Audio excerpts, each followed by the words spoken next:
కావ్య నిన్న జరిగిందంతా గుర్తు చేసుకుంటూ ఉంటుంది. అసలేం జరిగిందో నేను మీకు చెప్తాను. నిన్న మధ్యాహ్నం కాలేజ్కి వచ్చిన కావ్య మొత్తం డెకరేషన్ అంతా చూస్తూ ఉంటుంది. తనకి చాలా బాగా నచ్చి అక్కడే కూర్చొని ఉంటుంది. తనకి దాహంగా అనిపించి పక్కన చూస్తే అక్కడ ఏం లేకపోవటంతో జ్యూస్ తాగుతుంది. కానీ కావ్యకి తెలియని విషయం ఏంటంటే ఆ జ్యూస్ అక్కడ దేవుడు పెట్టాడు. దానిలో మత్తు లాంటిది కలిపి ఉంచాడు. అది తెలియని కావ్య అది తాగేసి వెళ్ళి అక్కడ కూర్చొని మొత్తం కాలేజ్ అంతా చూస్తూ ఉంటుంది.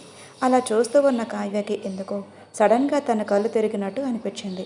ఒక క్షణం తూలి పడిపోయి మళ్ళీ నిలదొక్కుని ఇంతలో తనని ఎవరో తీసుకువెళ్తున్నట్టుగా అనిపిస్తూ ఉంది. దేవ్ కావ్యాన్ని ఎత్తుకొని తీసుకువెళ్ళేటప్పుడు అక్కడ అసలు ఎవరూ ఉండరు. అందరూ రెడీ అవ్వటానికి వెళ్ళిపోయి ఉంటారు. దేవ్ కావ్యాన్ని ఒక చోటికి తీసుకువెళ్ళి తన మెడలో తాళి కడతాడు. దేవ్ కాలేజ్కి వచ్చే ముందు ఆ తాళిని తీసుకుని వస్తాడు. కావ్య మెడలో తాళి కట్టి దేవ్ తన బుక్ చేసిన హోటల్ రూమ్కి తీసుకువెళ్తారు. అక్కడికి వెళ్ళేసరికి కావ్యకి ఇచ్చిన మత్తు వల్ల తనకి ఫీలింగ్స్ రావటం స్టార్ట్ అవుతాయి. కావ్యకి ఏం జరుగుతుందో తెలియని సిచ్యువేషన్లో తనని సొంతం చేసుకోవటం తెలుస్తుంది. దేవ్ కావ్యాన్ని సొంతం చేసుకుంటూ ఉంటాడు. ఇప్పుడు ప్రెజెంట్కి వచ్చేద్దాం. అలా జరిగిందంతా గుర్తు చేసుకున్న కావ్య తన అమ్మ నాన్నకి మొహం ఎలా చూపించాలో అర్థం కాక ఏడుస్తూ ఉంటే తన ఏడుపు విని నిద్రలేచిన దేవ్ కావ్య ఏమయ్యింది, ఎందుకు ఏడుస్తున్నావు అని అడుగుతాడు. కావ్య కోపంగా దేవుణ్ణి కొట్టి, నీకు అసలు బుద్ధుందా, నేను ఇష్టం లేదు అంటున్నా కానీ నా జీవితంలోకి వచ్చావు, నన్ను ఎందుకు పెళ్లి చేసుకున్నావు, పెద్దగా ఏడుస్తూ అరుస్తుంది. దేవుకి కోపం వచ్చి, పిచ్చి పిచ్చిగా మాట్లాడితే చంపేస్తా, నేనేం మోసం చేయలేదు, నేను పెళ్లి చేసుకున్నాను, నువ్వు నా సొంతమని అని దేవరటంతో నీకేం తెలుసు, నేను మా అమ్మ నాన్నకి నా మొహం ఎలా చూపించాలి అని కావ్య ఏడుస్తుంటే మీ అమ్మ నాన్నతో నేను మాట్లాడతాను అని దేవు నచ్చ చెప్తాడు. మరి ఐశ్వర్య తన సంగతి ఏంటి, తనని మరదలు కదా, మీ ఇద్దరి త్వరలోనే ఎంగేజ్మెంట్ కూడా ఉంది కదా అని కావ్య అరవటంతో నీకు ఐశ్వర్య గురించి ఎవరు చెప్పారు అని అడుగుతాడు. నాకు కిరణ్ చెప్పాడు, వాడికి నోట్లో మాటే అసలు దాగదు కదా అని మనసులో అనుకుని నాకు ఐశ్వర్య అంటే ఇష్టం లేదు, ఆ విషయం వాడికి తెలుసు కానీ ఐశ్వర్యకే తెలియదు అని దేవ్ కావ్యతో అంటాడు. ఏమో నాకేం అర్థం కావట్లేదు, నేనేం చెయ్యాలి ఇప్పుడు అని కావ్య పిచ్చి పిచ్చిగా ఏడవటంతో దేవ్ కోపం వచ్చి నువ్వు ముందు ఇక్కడి నుంచి వెళ్ళి రెడీ అయ్యిరా, మీ అమ్మ నాన్న దగ్గరికి వెళ్ళి మాట్లాడి వద్దామని దేవ్ కోపంగా అరుస్తాడు. దేవ్ కోపానికి భయపడిన కావ్య వెళ్ళి రెడీ వస్తుంది. దేవ్ కూడా రెడీ అయ్యి కావ్య వాళ్ళ పేరెంట్స్ దగ్గరకు వెళ్తారు. దేవ్ కావ్యని తీసుకొని కావ్య వాళ్ళ పేరెంట్స్ దగ్గరకు వెళ్తారు. కావ్య వాళ్ళ పేరెంట్స్ ముందు కావ్య దేవ్ వాళ్ళ ముందు నుంచొని అంకుల్ నాకు మీ అమ్మాయి అంటే ఇష్టం, నేను మీ అమ్మాయిని పెళ్లి చేసుకున్నాను అని దేవ్ అంటాడు. కావ్య వాళ్ళ నాన్న దేవ్ మాట్లాడిన మాటలకి కోపంగా కావ్య వంక చూస్తూ నీకు బుద్ధుందా కావ్య, ఇంకొక 2 డేస్లో పెళ్లి పట్టుకొని ఏంటిదంతా అని కావ్య మీద చెయ్యి ఎత్తబోతుంటే దేవ్ ఆ చెయ్యి పట్టుకుని ఆపి నా ముందే నా భార్యని కొట్టే ధైర్యం మీకెవరిచ్చారు అని ఆయనకి ఎదురు తిరుగుతాడు. కావ్య వాళ్ళ నాన్న కావ్య వంక అసహనంగా చూస్తూ నీ ముందే నీ తండ్రిని అన్ని మాటలు అంటే నువ్వు కనీసం ఒక్క మాట కూడా నోరు తెరిచి మాట్లాడట్లేదు అంటే నేనేమనాలి కావ్య, అయినా ఎప్పుడైతే నువ్వు వీడిని పెళ్లి చేసుకున్నావో అప్పుడే నా కూతురుగా నువ్వు చచ్చిపోయావు, ఇక్కడి నుంచి వెళ్ళిపో అని కావ్య వాళ్ళ నాన్న అంటారు. కావ్య వాళ్ళ అమ్మగారు ఏడుస్తూ ఏవండి అలా అనకండి, మనకు ఒక్కగానొక్క కూతురు ఆవిడ ఏడుస్తుంటే నువ్వు నోరు మూసుకొని ఉండు, నీ వల్లే అది ఎలా తయారయ్యింది అని కావ్య వాళ్ళ నాన్న వెళ్ళిపోయి ఇక్కడి నుంచి అని కావ్యను బయటకు గెంటేశాడు. దేవ్ కావ్యాన్ని దగ్గరికి తీసుకొని వాదారుస్తూ ఉండటంతో చూసావా నేను ముందే చెప్తున్నాను నువ్వు నాకు దూరంగా ఉండు అని, వెనుకొండ నా జీవితంలోకి వచ్చి నా కన్న వాళ్ళని నాకు దూరం చేశావని ఏడుస్తూ దేవుని కొట్టి కొట్టి అలసిపోయి నిస్సహాయంగా అక్కడే కూర్చొని ఏడుస్తుంది. దేవ్ కోపంగా కావ్య చేయపట్టుకొని పైకి లేపి ముందెక్కడి నుంచి పద అని తను తీసుకుని కిరణ్కి కాల్ చేసి అర్జెంట్గా ఒక ఫ్లాట్ చూడు అని చెప్తాడు. కిరణ్ ఎప్పటికిప్పుడు ఫ్లాట్ అంటే ఎక్కడ దొరుకుతుందిరా అని అంటూ ఉండగానే అవన్నీ అనవసరం, అర్జెంటుగా ఒక ఫ్లాట్ చూడు, ఎంత కాస్ట్ అయినా పర్వాలేదు అని దేవ్ కాల్ కట్ చేస్తాడు. కావ్యను తీసుకొని ఒక హోటల్కి తీసుకువెళ్తాడు. అక్కడికి వెళ్ళిన తర్వాత ముందు వెళ్ళి ఫేస్ వాష్ చేసుకొనిరా అని కావ్యాన్ని పంపించి నిన్న నైట్ అంతా ఏం తినకుండా అలాగే ఉండటంతో ఆకలి వేయడంతో ఇద్దరి కోసం ఫుడ్ ఆర్డర్ చేస్తాడు. ఫుడ్ రావడంతో కావ్య వద్దని చెప్తున్నా దేవ్ తనకి తినిపించి అక్కడే ఒక రూమ్ తీసుకుని ఉంటాడు. నువ్వు రెస్ట్ తీసుకో అని దేవ్ అక్కడి నుంచి బయటకు వచ్చి కిరణ్కి కాల్ చేస్తాడు. కిరణ్ కాల్ లిఫ్ట్ చేసి చెప్పరా అని అడిగితే ఏరా రూమ్ దొరికిందా అని దేవ్ అంటాడు. దొరికింది అని అడ్రస్ దేవ్కి సెండ్ చేస్తాడు. దేవ్ రూమ్లోకి వెళ్ళే కావ్యాన్ని లేపి మనకు ఫ్లాట్ దొరికింది పద వెళ్దామని కావ్యాన్ని తీసుకొని కిరణ్ పంపిన అడ్రస్కి వెళ్తాడు. కావ్య ఫ్లాట్ లోపలికి అడుగు పెడుతూ ఫ్లాట్ బాగుందా అని దేవ్ అడగటంతో అని అక్కడి నుంచి ఫ్లాట్ చూడటానికి వెళ్ళిపోతుంది. డబల్ డబల్ బెడ్రూమ్ ఫ్లాట్కి కిచెన్ హాల్ ఇంకా బాత్రూమ్ కంఫర్ట్ వాటర్ స్పెషల్ ఇంకో చిన్న సైజ్ వెళ్ళేలా అనిపిస్తుంది. కావ్య నువ్వు రెస్ట్ తీసుకో, నేను మనకు కావాల్సిన డ్రెస్సెస్ ఇంకా ఇంట్లో కావాల్సిన సరుకులన్నీ తీసుకొని వస్తా అనే దేవ్ అక్కడి నుంచి ఇంటికి వెళ్తాడు. దేవ్ ఇంటికి వెళ్ళగానే దేవ్ వాళ్ళ నానమ్మ తాతయ్య వాళ్ళ దేవుని పిలిచి, రే దేవ్, నీకు ఐశ్వర్యకి 2 రోజుల్లో నిశ్చితార్థం అని చెప్తారు. అదేంటి తాతయ్య, అప్పుడే నిశ్చితార్థం, నాకు ఆలోచించుకోవడానికి టైం ఇవ్వకుండా అని దేవ్ అంటుంటే, నీకు ఆలోచించుకోవడానికి టైం ఇచ్చేదేంట్రా, ఎప్పటి నుంచో అనుకున్నదేగా అని దేవ్ వాళ్ళ అమ్మగారు అంటారు. దేవ్ ఏం మాట్లాడలేక అక్కడి నుంచి రూమ్లోకి వెళ్ళిపోతాడు. ఐశ్వర్య ఎంగేజ్మెంట్ విషయం శ్రావ్యకి చెప్పడంతో శ్రావ్య శ్రీకి ఫోన్ చేసి ఐశ్వర్య ఎంగేజ్మెంట్ విషయం చెప్తుంది. శ్రీ ఆశ్చర్యంగా హర్షకి ఫోన్ చేయడంతో హర్ష ఫోన్ కలవదు. శ్రీ టెన్షన్గా హర్ష వాళ్ళ ఇంటికి బయలుదేరుతాడు. శ్రీ వెళ్ళేటప్పటికే సావిత్రి గారు ఒక్కరే హాల్లో కూర్చొని ఉంటారు. ఆంటీ, హర్ష ఎక్కడున్నాడు అని అడిగితే, మీ అంకుల్ వాడు ఇప్పుడే మీటింగ్ కోసం యూరోప్ వెళ్ళారా అని సావిత్రి గారు అంటారు. అయ్యో అదేంటండి, కనీసం నాకు వెళ్ళేటప్పుడు ఒక మాట కూడా చెప్పలేదు, ఇప్పుడేమో ఐశ్వర్యకి ఎంగేజ్మెంట్ అంట అని శ్రీ అంటాడు. అదేంట్రా ఎంగేజ్మెంట్ ఏంటి అని సావిత్రి గారు అంటే, ఏమో అండి తెలియదు, వీడి ఉంటే ఏదో ఒకటి చేసి నిశ్చితార్థం ఆపాలి. ఆ దేవ్ అసలు మంచివాడే కాదు, వాడు వేరే అమ్మాయిల్ని లవ్ చేస్తున్నాడు అని శ్రీ సావిత్రి గారికి చెప్తాడు. సావిత్రి గారు కంగారుగా, ఇప్పుడు ఎలారా, వాడు 1 వీక్ దాకా ఇక్కడికి రాడు, ఏం చేద్దామని సావిత్రి గారు టెన్షన్ పడుతూ ఉంటారు. మీరు కాల్ చేసి ట్రై చేశారా ఆంటీ, నేను కాల్ చేస్తే అసలు కలవట్లేదు అని శ్రీ అంటాడు. చేయలేదురా, వాళ్ళు ముందే చెప్పారు ఫోన్ కాల్ చేయటం కష్టం ఉంటుంది, నువ్వు ఫోన్ చేయకు, మేమే టైం చూసే కాల్ చేస్తామని చెప్పారా సావిత్రి గారు అంటారు. మరి ఇప్పుడు ఎలా ఆంటీ అని శ్రీ కంగారుగా, సరే నేను ఏదో ఒకటి ఆలోచిస్తానంటీ అని అక్కడి నుంచి వెళ్ళిపోతాడు. ఇట ఐశ్వర్య వాళ్ళ ఇంట్లో అన్ని ఏర్పాట్లు ముందుగానే జరుగుతూ ఉంటాయి. ఎంగేజ్మెంట్కి షాపింగ్ డెకరేషన్స్ అన్నీ మొత్తం కంప్లీట్ చేసుకుంటూ ఫంక్షన్ టయానికి ఫ్రీగా ఉండాలని అందరూ అనుకుంటారు. ఐశ్వర్య కాలేజ్లో తనకు తెలిసిన ఫ్రెండ్స్ శ్రావ్య ఒకరిదే కాబట్టి తను ఇన్వైట్ చేస్తుంది. కాలేజ్లో కిరణ్ ద్వారా విషయం తెలుసుకున్న కావ్య దేవుని అడిగితే, అది నాకు ఇష్టం లేదు, ఈ నిశ్చితార్థం జరగదు, నువ్వేం కంగారు పడుకో అని చెప్పి అక్కడి నుంచి ఇంటికి వెళ్తారు. శ్రావ్య దాటి విషయం తెలుసుకున్న శ్రీ కూడా ఎంగేజ్మెంట్కి వస్తాడు. ఎంగేజ్మెంట్ ఆపడానికి నువ్వు ఎలాంటి ప్లాన్లు చేయకుదేవ్ అని కృష్ణగారి ముందే మాట తీసుకోవడంతో దేవ్ ఏం చేయలేక నిస్సహాయంగా ఉంటాడు. కనీసం ఎంగేజ్మెంట్ ఆపడానికి హర్ష కూడా ఊర్లో లేకపోవడంతో శ్రీ అసహనంగా అక్కడ జరిగే నిశ్చితార్థం చూడలేక వచ్చేశాడు. శ్రీ ఎంగేజ్మెంట్ నుంచి అసహనంగా వెళ్ళిపోవడంతో అప్పటికే అక్కడ బంధువులందరూ వచ్చి ఉంటారు. బంధువులందరికీ మధ్యదే వాళ్ళ పేరెంట్స్ పరువు పోకూడదని కృష్ణగారి ముందే మాట తీసుకోవడంతో చేసేదేం లేక ఐశ్వర్యకి ఎంగేజ్మెంట్ రింగ్ తొడుగుతాడు. ఐశ్వర్య సంతోషిస్తూ కి ముద్దు పెడుతుంది. అలా ఎంగేజ్మెంట్ పూర్తవుతుంది. ఐశ్వర్యకి చాలా సంతోషం, ఎగ్జైటింగ్గా ఉంటుంది. ఎంగేజ్మెంట్ అయిన 2 రోజుల తర్వాత హర్ష ఊరు నుంచి రావడంతో శ్రీ కాలేజ్కి వెళ్ళిపోయి ఉంటాడు. హర్ష వచ్చిన సంగతి తెలియకపోవడంతో కాలేజ్లోకి హర్ష రావటం చూసి, వీడెప్పుడు వచ్చాడు ఊరు నుంచి అని అనుకుంటూ శ్రీ హర్ష దగ్గరకు వెళ్తాడు. ఎప్పుడు వచ్చావురా అని శ్రీ హర్ష అని అడుగుతాడు. ఇందాక వచ్చాను కానీ అని ఒకవైపే చూస్తూ ఉండటంతో ఐశ్వర్య హ్యాపీగా నవ్వుతూ మా శ్రావ్యతో మాట్లాడుతూ ఉంటుంది. ఏమైందిరా, ఐశ్వర్య ఎంత హ్యాపీగా ఉంది అని హర్ష శ్రీని అడుగుతాడు. శ్రీ తడిపోతూ, రే హర్ష, అది మరి ఐశ్వర్యకి 2 days బ్యాక్ వాళ్ళ బావతో ఎంగేజ్మెంట్ అయ్యిందిరా అని శ్రీ అంటాడు.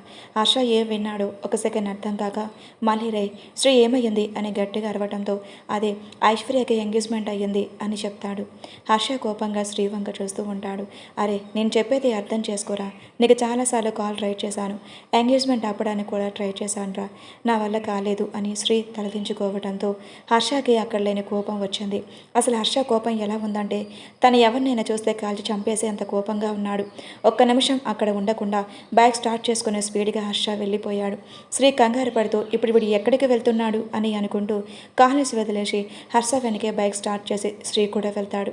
హర్ష ఎక్కడికి వెళ్ళాడు అర్థం కాక రోడ్లంతా వెతుకుతూ ఉన్న శ్రీకి ఒక పబ్ ముందు హర్ష బైక్ కనిపిస్తుంది. శ్రీ హర్ష అక్కడ ఉండకూడదు అని మనసులో అనుకుంటూనే అక్కడికి వెళ్ళి చూసిన శ్రీకి మైండ్ పోతుంది. హర్ష ఫుల్గా తాగి కలవరిస్తూ ఉంటాడు. ఐశ్వర్య నన్ను వదిలేసి వెళ్ళకు అని ఏడుస్తూ కలవరిస్తూ ఉంటాడు. శ్రీ హర్షాన్ని ఒక్కసారిగా అలా చూసేసరికి శ్రీకి ఏడుపు వచ్చేసి హర్ష దగ్గరకు పరిగెత్తుకుంటూ వెళ్ళి హర్షాని లాగిరా, ఏమైందిరా అని కంగారుగా అడుగుతాడు. హర్ష ఏడుస్తూ, రే శ్రీ, ఐశ్వర్యకి ఎంగేజ్మెంట్ అయిపోయింది అని ఏడుస్తూ ఉంటాడు. సరే నువ్వు ఇలా అయిపోతే అమ్మ నాన్న పరిస్థితి ఏంట్రా, ఒకసారి అర్థం చేసుకో అని శ్రీ బ్రతిమలాడుతూ హర్ష అని ఇంటికి తీసుకుని వెళ్తాడు. సావిత్రి గారు మొదటిసారి హర్షాని అలా చూసి ఆవిడ గుండె తరుక్కుపోతుంది. ఏమైందిరా శ్రీ, వీడికి ఎప్పుడూ లేంది ఎలా తాగాడు అని అంటుంటే, అది అమ్మ, ఐశ్వర్యకి ఎంగేజ్మెంట్ అయిన విషయం హర్షకి తెలిసింది, అందుకే ఇలా అని చెప్పాడు. మొదటిసారి కొడుకుని అలా చూడటంతో వీరేంద్ర గారు, సావిత్రి గారు బాధతో వాళ్ళ ఆ నైట్ అంతా తిండి నిద్ర లేకుండా గడిపేస్తారు. నిద్ర లేచిన హర్షకి సావిత్రి గారు ఏడుస్తూ కనిపించారు. మా, ఏమయ్యింది అని హర్ష అడగటంతో, ఏమయ్యేది ఏంట్రా, నీకు ఆ అమ్మాయే జీవితమా, అమ్మాయి లేకపోతే నేను లేమా అని సావిత్రి గారు ఏడవటంతో, అలా కాదమ్మా అని హర్ష ఏదో చెప్పబోతుంటే వీరేంద్ర గారు కోపంతో, రే హర్ష, ఇక నుంచి నీకు ఇచ్చిన టైం అయిపోతుంది, ఈరోజు నుంచి నువ్వు ఆఫీస్కి రావాలి అని వీరేంద్ర గారు చెప్తారు. సరే డాడ్, వస్తాను అని హర్ష రూమ్లోకి వెళ్ళిపోతాడు. సావిత్రి గారు, ఏంటండి మీరు, వాడు అంత బాధలో ఉంటే వారితో అలా మాట్లాడతారు అని వీరేంద్ర గారిని అడుగుతుంది. లేకపోతే ఏం చెయ్యను సావిత్రి, వాడు అలా ఏడుస్తూ ఉంటే చూస్తూ ఉండగలనా నేను, లేదు కదా, కనీసం ఆఫీస్ పనిలో అయినా అప్పగిస్తే వాడు ఆ బాధల నుంచి తేరుకుంటాడు అలే అన్నాను అని వీరేంద్ర గారు సావిత్రి గారిని వాదారుస్తూ ఉంటాడు. ఇంతలో హర్ష రెడీ అయి రావడంతో, మా, నేను ఆఫీస్కి వెళ్తున్నాను అని వాళ్ళ నాన్న వంక చూసి కార్ తీసుకొని ఆఫీస్కి స్టార్ట్ అవుతాడు. ఐశ్వర్య దేవ్కి ఎంగేజ్మెంట్ అయిన కొన్ని నెలలకే దేవ్ ఐశ్వర్య దగ్గరకు వచ్చి, ఐశ్వర్య బయటకు వెళ్దామా అని అడుగుతాడు. లేదు బావా, నాకు ఎగ్జామ్స్ ఉన్నాయి, చదువుకోవాలి అని అనడంతో, సరే కొంచెం సేపు నీతో మాట్లాడినా అని దేవ్ అడుగుతాడు. చెప్పు బావా అని ఐశ్వర్య చేతిలో ఉన్న బుక్స్ పక్కన పెడుతుంది. దేవ్ ఐశ్వర్యని పక్కకు కూర్చోబెట్టుకొని తనతో మంచిగా మాట్లాడుతూ, నిజంగా నిన్ను నేను ప్రేమించడం చాలా అదృష్టం, నువ్వు లేకపోతే నేను ఏమైపోతానో ఏమో అని దేవ్ అంటాడు. అదేంటి బావా అలా అంటున్నావు అని ఐశ్వర్య అంటుంది. దేవ్ మనసులోని నీ మాటలతోటే నమ్మించి మోసం చేయాలి, నువ్వు ఏడుస్తుంటే నేను ఆనందపడాలి అని అనుకుని, పైకి మాత్రం నువ్వంటే నాకు ఇష్టం రా, నువ్వు లేకుండా నేను ఉండలేను అని దేవ్ ఐశ్వర్య చేతిని పట్టుకొని చెప్తాడు. అలా వాళ్ళు చాలాసేపు మాట్లాడుకుంటూ కూర్చుంటారు. ఇటు హర్ష ఆఫీస్ పనుల్లో బిజీ అయిపోతాడు. దేవ్ కావ్యతో ఉంటాడు. ఐశ్వర్య జరగబోయే పెళ్లి గురించి సంతోషపడుతూ దేవుతో జీవితాన్ని ఊహించుకుంటూ ఉంటుంది. ఇంతలో పెళ్లి రోజు రానే వచ్చింది. పెళ్లి పీటల మీద ఐశ్వర్య దేవ్ పూజ చేస్తూ ఉంటారు. ఇంతలో బట్టలు మార్చుకొని రండి అని పంతులు గారు చెప్పడంతో ఇద్దరు బట్టలు మార్చుకోవటానికి వెళ్తారు. ఇంతలో పెళ్లి కొడుకు కనిపించట్లేదు అని అందరూ అనుకుంటూ, ఆ విషయం ఐశ్వర్య కూడా తెలుస్తుంది. ఐశ్వర్య వెళ్ళి అక్కడ చూస్తే దేవ్ కనిపించడు. అందరూ టెన్షన్గా ఐశ్వర్య వంక చూస్తారు. ఆ పెళ్ళికి హర్ష కూడా అక్కడికి వస్తాడు. ఐశ్వర్య అలా ఏడుస్తూ ఉండటం హర్షకి బాధగా అనిపిస్తూ ఉంటుంది. అందరూ దేవ్ కోసం వెతుకుతూ ఉంటే దేవ్ అప్పుడే కావ్య చేతిని పట్టుకుని లోపలికి తీసుకువస్తూ ఉంటాడు. అది చూసిన ఐశ్వర్య ఆశ్చర్యపోతూ, బావా, ఎవరు ఈ అమ్మాయి, పెళ్లి టైంలో నువ్వు ఎందుకు తనని తీసుకువస్తున్నావు అని ఐశ్వర్య అడుగుతుంది. దేవ్ కోపంగా ఐశ్వర్య వంక చూస్తూ, నాకు ఆల్రెడీ పెళ్ళయ్యింది, ఈమె నా భార్య కావ్య అని దేవ్ అందరికీ కావ్య అని చూపిస్తాడు. ఐశ్వర్య ఏడుస్తూ, బావా, నువ్వు ఎప్పుడు ఏమంటున్నావు, మరి నన్ను ప్రేమించాను అన్నావు అని ఐశ్వర్య అడుగుతుంది. నేను నిన్ను ప్రేమించలేదు, నువ్వంటే నాకు అసహ్యం అని అన్నది. దేవ్ మాటలు తట్టుకోలేకపోతుంది. వాసుగారు కోపంగా దేవ్ కాలర్ పట్టుకుని, నీకు నేనేం అన్యాయం చేశానురా, ఎందుకు నా కూతురు జీవితంతో ఇలా ఆడుకున్నావు అని వాసుగారు దేవుని కొడతారు. ఆయన దేవ్ అవేమీ పట్టించుకోకుండా, ఏంటి మావయ్య, నేను నీ కూతురు జీవితం ఏమీ నాశనం చేశాను, నాకు అది అంటే చిన్నప్పటి నుంచి కూడా ఇష్టం లేదు. అది పుట్టిన దగ్గర నుంచే దానికే మీరు ఫస్ట్ ప్రయారిటీ ఇచ్చారు. అప్పటిదాకా నన్ను అంత బాగా చూసుకున్న మీరు ఇది నా జీవితంలోకి వచ్చాకే నన్ను మీరు పట్టించుకోలేదు అని దేవ్ అసహనంగా అంటాడు. రేఖ గారు కోపంగా, రేయ్ దేవ్, పిచ్చివాగుడు వాగితే బాగోదు. తను ఆడపిల్ల, మన ఇంటికి పుట్టిన మహాలక్ష్మి అని అందరూ తనని అపురూపంగా చూశారు. అంతే తప్ప తనకే ఫస్ట్ ప్రయారిటీ ఇవ్వలేదు అని రేఖ గారు అడుగుతారు. ఆపమ్మా ఇంకా అని అసహనంగా దేవ్ చేయి చూపించి, చూడు ఐశ్వర్య, నువ్వంటే నాకు ఎప్పటికీ అసహ్యమే అని, అయినా నీకు నేను కావాలంటే చెప్పు, తను నా భార్యగా ఉంటుంది, నిన్ను జస్ట్ తాళి కట్టి ఉంచుకుంటాను అని దేవ్ అంటాడు. దేవ్ ఎప్పుడైతే ఐశ్వర్యాని ఆ మాట అన్నాడు, హర్ష కోపంగా పిడికిలి బిగించి పైకి లేవబోతుంటే శ్రీ తన చెయ్యిని పట్టుకొని ఆపేస్తాడు.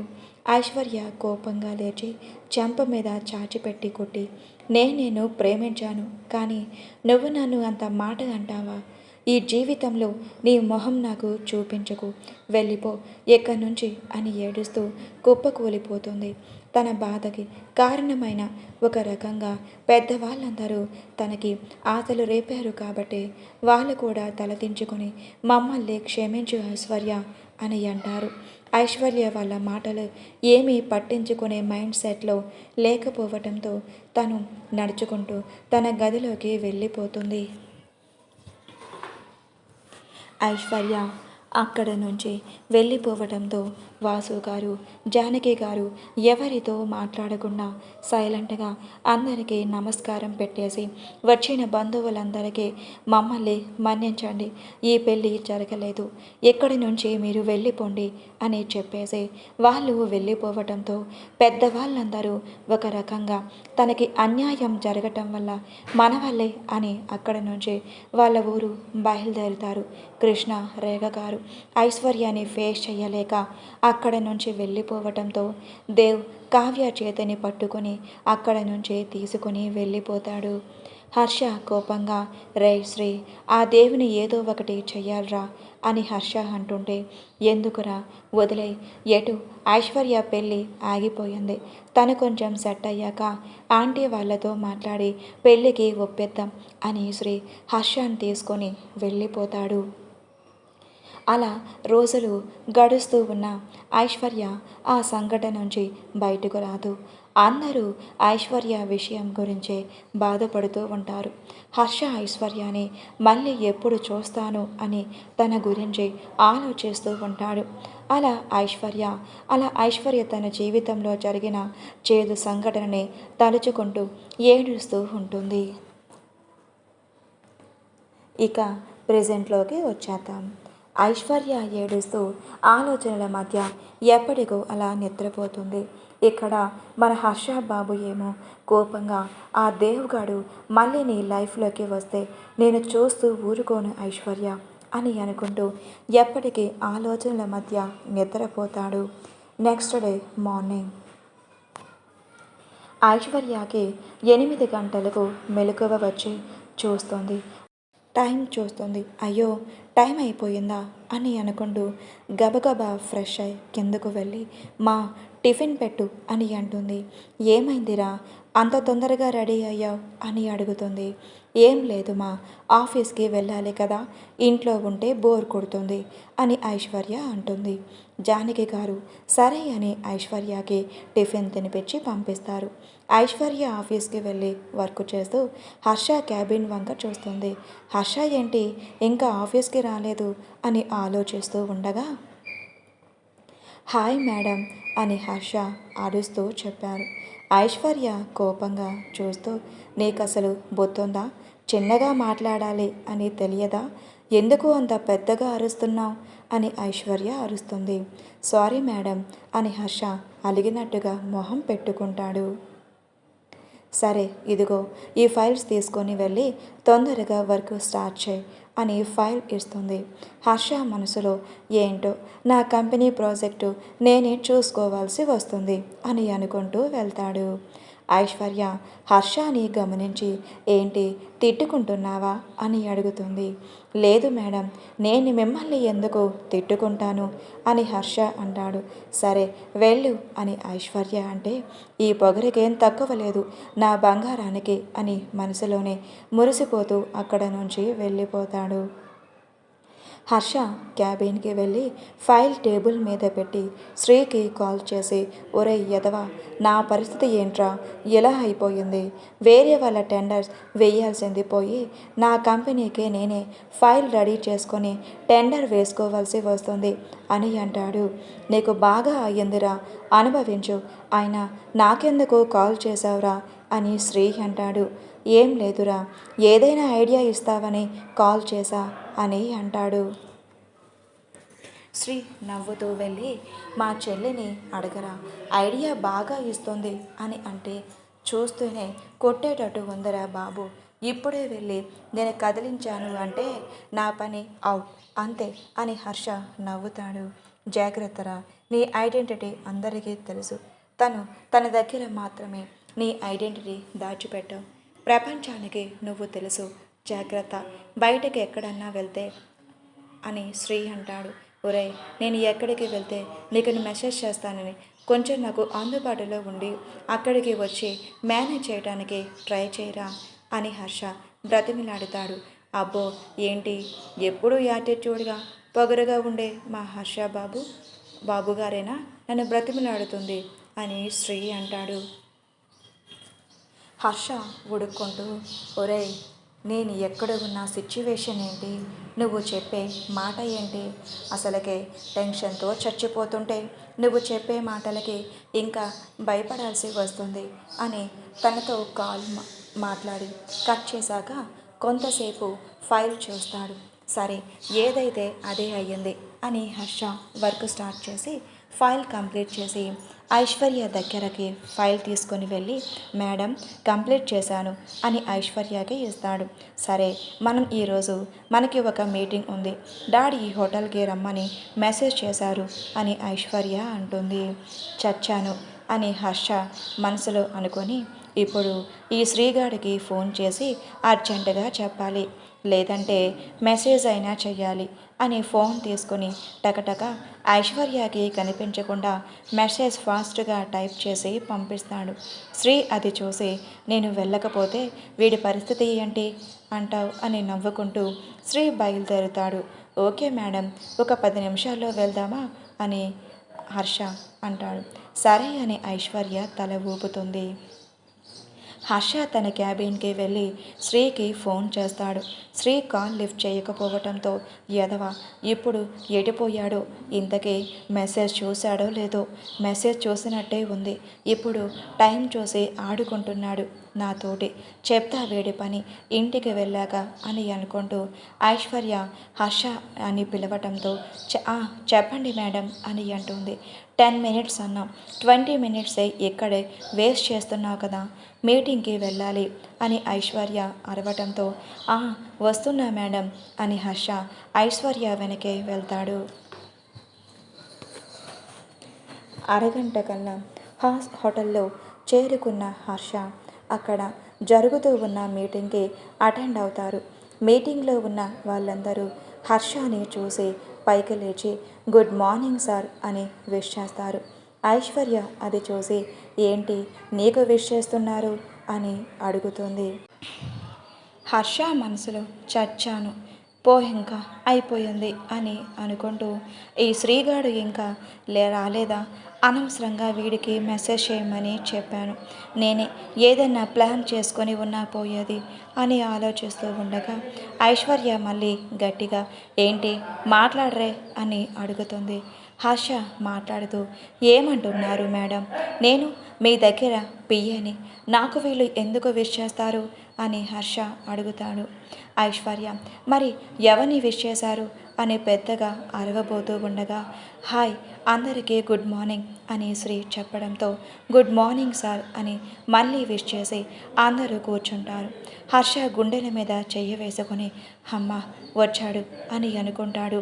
ఏం మేడం ఎవరితోటో గొడవ పడుతున్నారు అని శ్రీ అడిగితే ఏం లేదండి వీళ్ళు మిమ్మల్ని చూసి విష్ చేశారా, నేను ఇంకా వేరే ఎవరినో అనుకున్నానులే అని ఐశ్వర్య చెబుతుంది. సరే మీటింగు స్టార్ట్ చేద్దామా అని శ్రీ అనటంతో ఓకే అని ఐశ్వర్య కూర్చుంటుంది. హర్ష నుంచుని ఉండటంతో సార్ మీరు కూర్చోండి అని అందరూ అంటారు. హర్ష తన తల కొట్టుకొని శ్రీ వంక చూస్తే సారీ అసలు నిజం చెప్పడం మర్చిపోయాను కదా, ఏమనుకోకు 1 మినిట్ అని శ్రీ సాయిగ చేస్తాడు.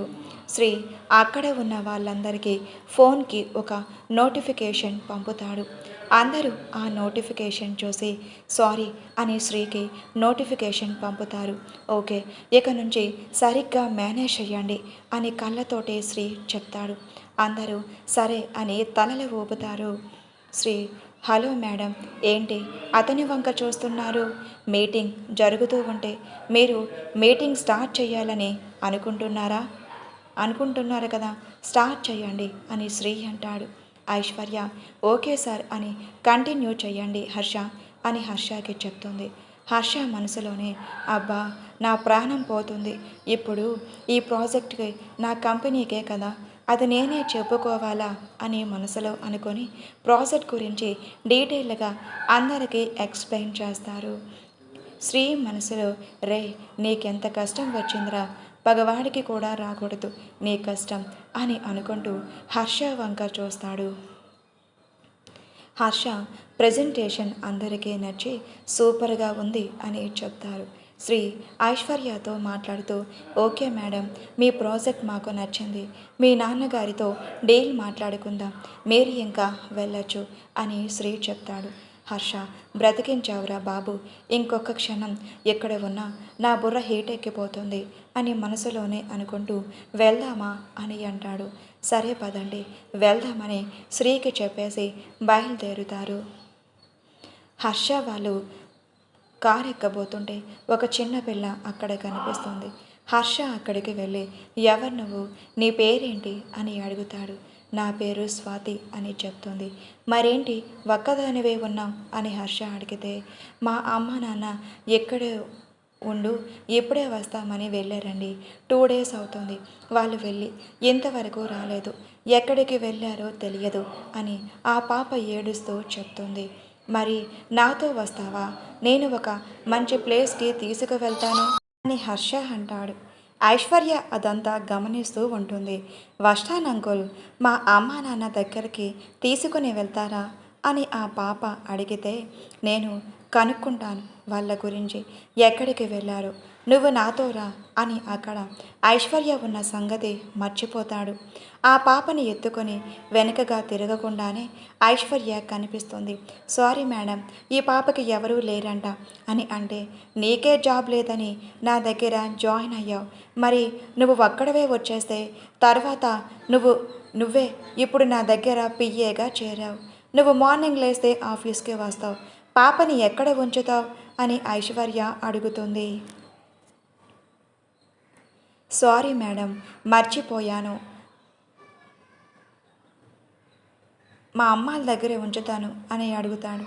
నమ్మొచ్చా అన్నట్టుగా ఐశ్వర్య హర్ష వంక చూస్తే హర్ష నోటి మీద చెయ్యి వేసుకొని ఏంటి మేడం నా మీద అనుమానాలు ఉన్నాయా మీకు అని ఇద్దరు మాట్లాడుకుంటూ ఉండగా అక్కడికి శ్రీ వస్తాడు. ఏంటి మీరు ఇంకా వెళ్ళలేదా అని అడిగితే హర్ష శ్రీ వంక చూసి అది సార్ అని వత్తి పలుకుతూ ఈ పాప ఇక్కడ ఒక్కరితే ఉంటే చూసి ఇటు వచ్చాం, ఈ పాప వాళ్ళ పేరెంట్స్ తనని వదిలేసి వెళ్ళిపోయారు అని హర్ష చెప్తాడు. అవునా అయితే నాకు అప్పగించి వెళ్ళండి నేను చూసుకుంటాను అని శ్రీ అంటాడు. ఐశ్వర్య సరే సార్ మీ ఫోన్ నెంబర్ మాకు ఇవ్వండి అని ఐశ్వర్య అడుగుతుంది. శ్రీ ఫోన్ నెంబర్ ఇస్తే ఐశ్వర్య ఫీడ్ చేసుకొని ఒకసారి మేము ఇంకా బయలుదేరుతాం అని ఐశ్వర్య హర్ష వంక చూస్తుంది. హర్ష ఆ పాపని శ్రీ చేతికిస్తూ జాగ్రత్త, ఇంటికి తీసుకుని వెళ్ళి అమ్మకి అప్పగించు అని కళ్ళతోటే జాగ్రత్త అని సాగి చేస్తాడు. ఓకేరా అని శ్రీ పాపను తీసుకుని వెళ్ళిపోతాడు.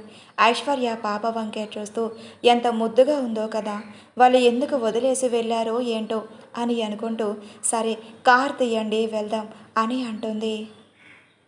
ఐశ్వర్యాని ఆఫీస్ దగ్గర డ్రాప్ చేసి మేడం నాకు చిన్న వర్క్ ఉంది అని హర్ష అంటాడు. ఏంటి ఆఫీస్ టైంలో నీ వర్క్, ఏదైనా తర్వాత చూసుకో, ముందు ఆఫీస్ వర్క్ చేయి అని ఐశ్వర్య కోపంగా ఉంటుంది. హర్ష మనసులో అబ్బా బంగారం, నువ్వు కోపడితే ఎంత ముద్దుగా ఉంటావో అని అనుకుంటూ ఓకే మేడం అని హర్ష కూడా ఆఫీసులోకి వస్తాడు. ఇద్దరు ఆఫీస్ టైం అయిపోయేదాకా వర్క్లో బిజీ అయిపోతారు. హర్షకి శ్రీ నుంచి కాల్ రావటంతో చూసి కాల్ లిఫ్ట్ చేసి చెప్పరా అని అడుగుతాడు. టైం చాలా అవుతుంది, ఇంకెప్పుడు వస్తావు అని శ్రీ అరవటంతో వస్తున్నా, ఒక 10 మినిట్స్లో బయలుదేరుతా అని హర్ష కాల్ కట్ చేస్తాడు. హర్ష ఐశ్వర్య క్యాబిన్ దగ్గరకు వెళ్ళి మేడం టైం ఇప్పటికే 7 అవుతుంది అని అనడంతో సారీ చూసుకోలేదు, నువ్వు వెళ్ళిపో, నేను డ్రైవర్ వస్తాడు వెళ్తాలే అని అంటే ఓకే మేడం జాగ్రత్త అని హర్ష చెప్పేసి ఇంటికి వెళ్ళిపోతాడు. హర్ష వెళ్ళిపోయిన హాఫ్ అన్ అవర్కి డ్రైవర్ రావడంతో ఐశ్వర్య కూడా ఇంటికి చేరుకుంటుంది. హర్ష ఇంటికి వెళ్ళి ఆ పాప వల్ల అమ్మ నాన్న గురించి ఏమన్నా కనుక్కున్నావా అని శ్రీని అడుగుతాడు. కనుక్కున్నాన్రా, వాళ్ళకి ఆ పాప అంటే ఇష్టం లేదంట అని అక్కడే వదిలిపెట్టేసి వెళ్ళిపోయారు అని చెప్తాడు. మరి వాళ్ళు ఎక్కడికి వెళ్ళారో తెలిసిందా అని అడిగితే తెలియలేదురా, చూద్దాం కనుక్కుంటానుగా అని అంటాడు Sri. Harsha shirt hands fold చేస్తూ ఉంటాడు. శ్రీకి ఎందుకో డౌట్ వచ్చి రేయ్ ఎందుకురా ఇప్పుడు షర్ట్ హ్యాండ్స్ ఫోల్డ్ చేస్తున్నావు అని అడుగుతాడు. ఏం లేదురా, చిన్న పని ఉంది, పద రూమ్లోకి వెళ్దాం అని శ్రీని లాక్కొని రూమ్లోకి వెళ్తాడు హర్ష. హర్ష శ్రీని రూమ్లోకి లాక్కొని వెళ్ళి తన కడుపులో ఒక గుద్దు గుద్దుతాడు. శ్రీ అయ్య బాబోయ్ చచ్చాన్రా దేవుడా అని పెద్దగా అరవటంతో సావిత్రిగాడు జరుచుకొని ఏమైందిరా అని రూమ్లోకి పరిగెత్తుకుంటూ వస్తారు. ఏం లేదమ్మా, నువ్వేం భయపడకు, కొంచెం పని ఉంది, నువ్వు బయటకు వెళ్ళు అని హర్ష అనడంతో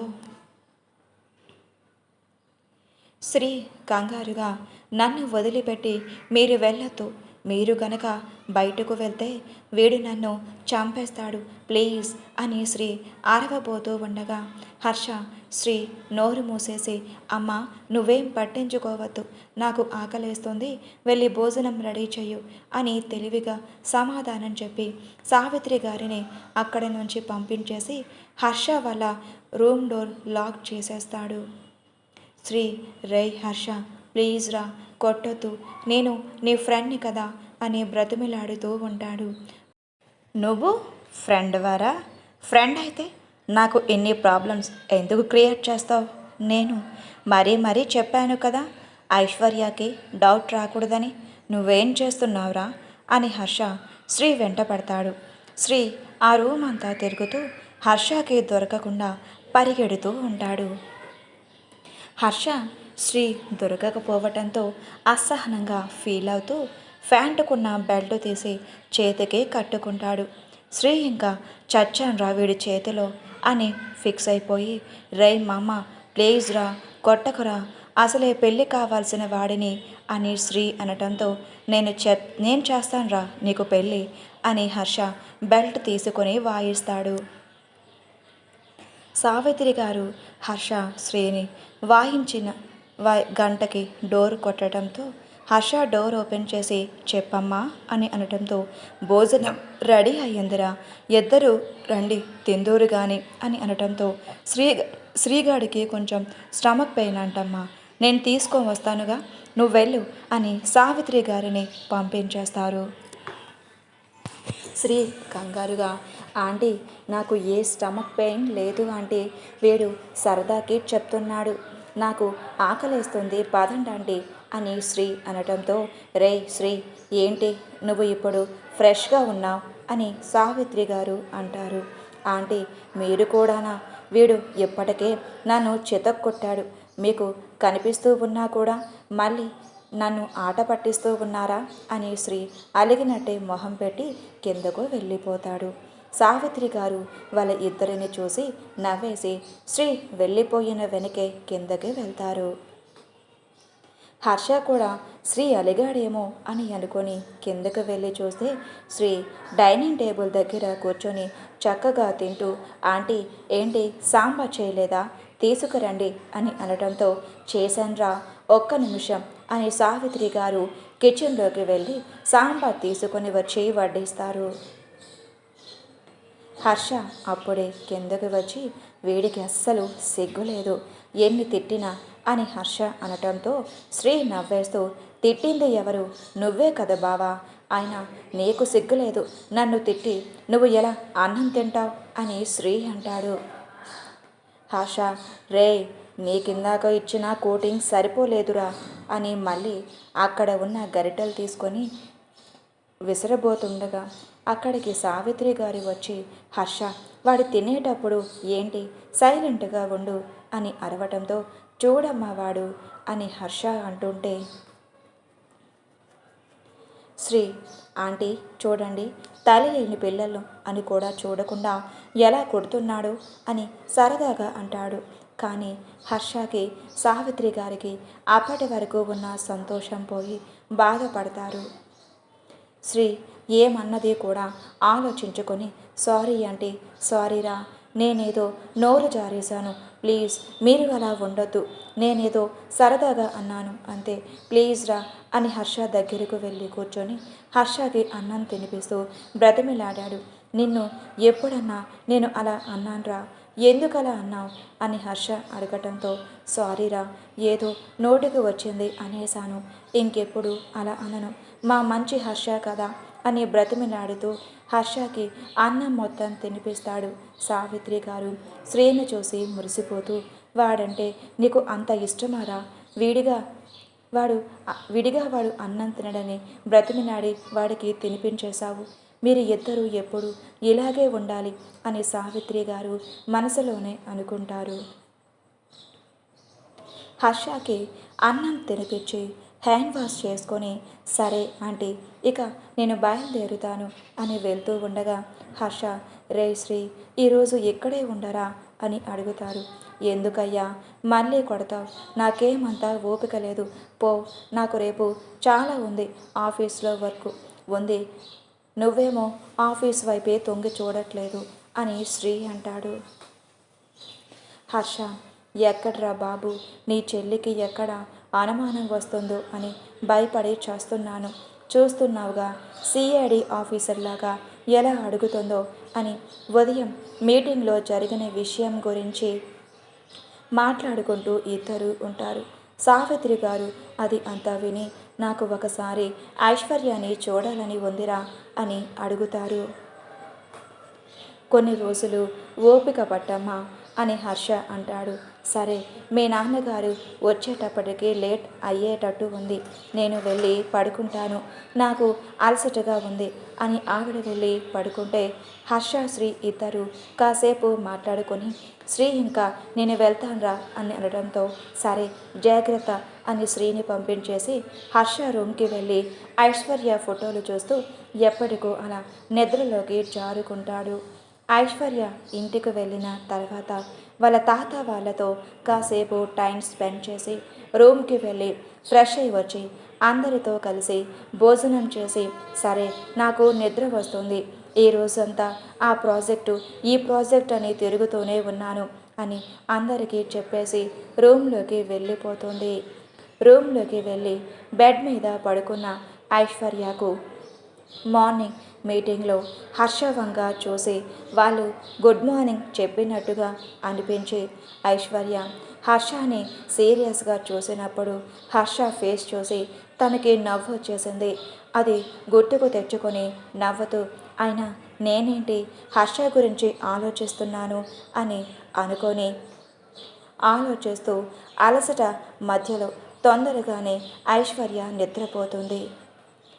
నెక్స్ట్ డే మార్నింగ్ ఆఫీస్లో ఇంపార్టెంట్ వర్క్ ఉండటంతో ఐశ్వర్య తొందరగానే వస్తుంది. హర్ష కూడా తొందరగా రావడంతో ఎవరి వర్కులో వాళ్ళు పడిపోతారు.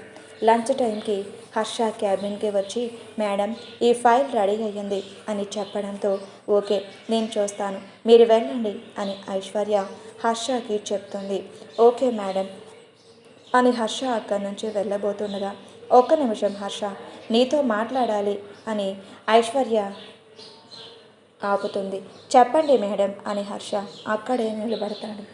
ఐశ్వర్య చైర్లో నుంచి లేచి హర్ష దగ్గరికి వెళ్ళాలని నడుస్తూ ఉండగా ఐశ్వర్య వేసుకున్న హీల్ స్లిప్ అవ్వడంతో కింద పడిపోతుంది. ఐశ్వర్య పడిపోవటం చూసి హర్ష తొందరగా రియాక్ట్ అయి ఐశ్వర్యాన్ని కింద పడకుండా పట్టుకుంటాడు. ఐశ్వర్య గట్టిగా కళ్ళు మూసేస్తుంది. ఎక్కడ కింద పడిపోయాను అన్న భావనతో ఐశ్వర్య కింద పడిపోతూ ఉండగా హర్ష తన నడుము దగ్గర చెయ్యి వేసి కింద పడకుండా పట్టుకుంటాడు. ఐశ్వర్య పడిపోయాను అన్న భయంతో కళ్ళు గట్టిగా మూసుకుంటుంది. హర్ష ఐశ్వర్యాన్ని అంత దగ్గరగా ఉండటంతో చూస్తే హర్షకి కంగారుగా అనిపిస్తుంది.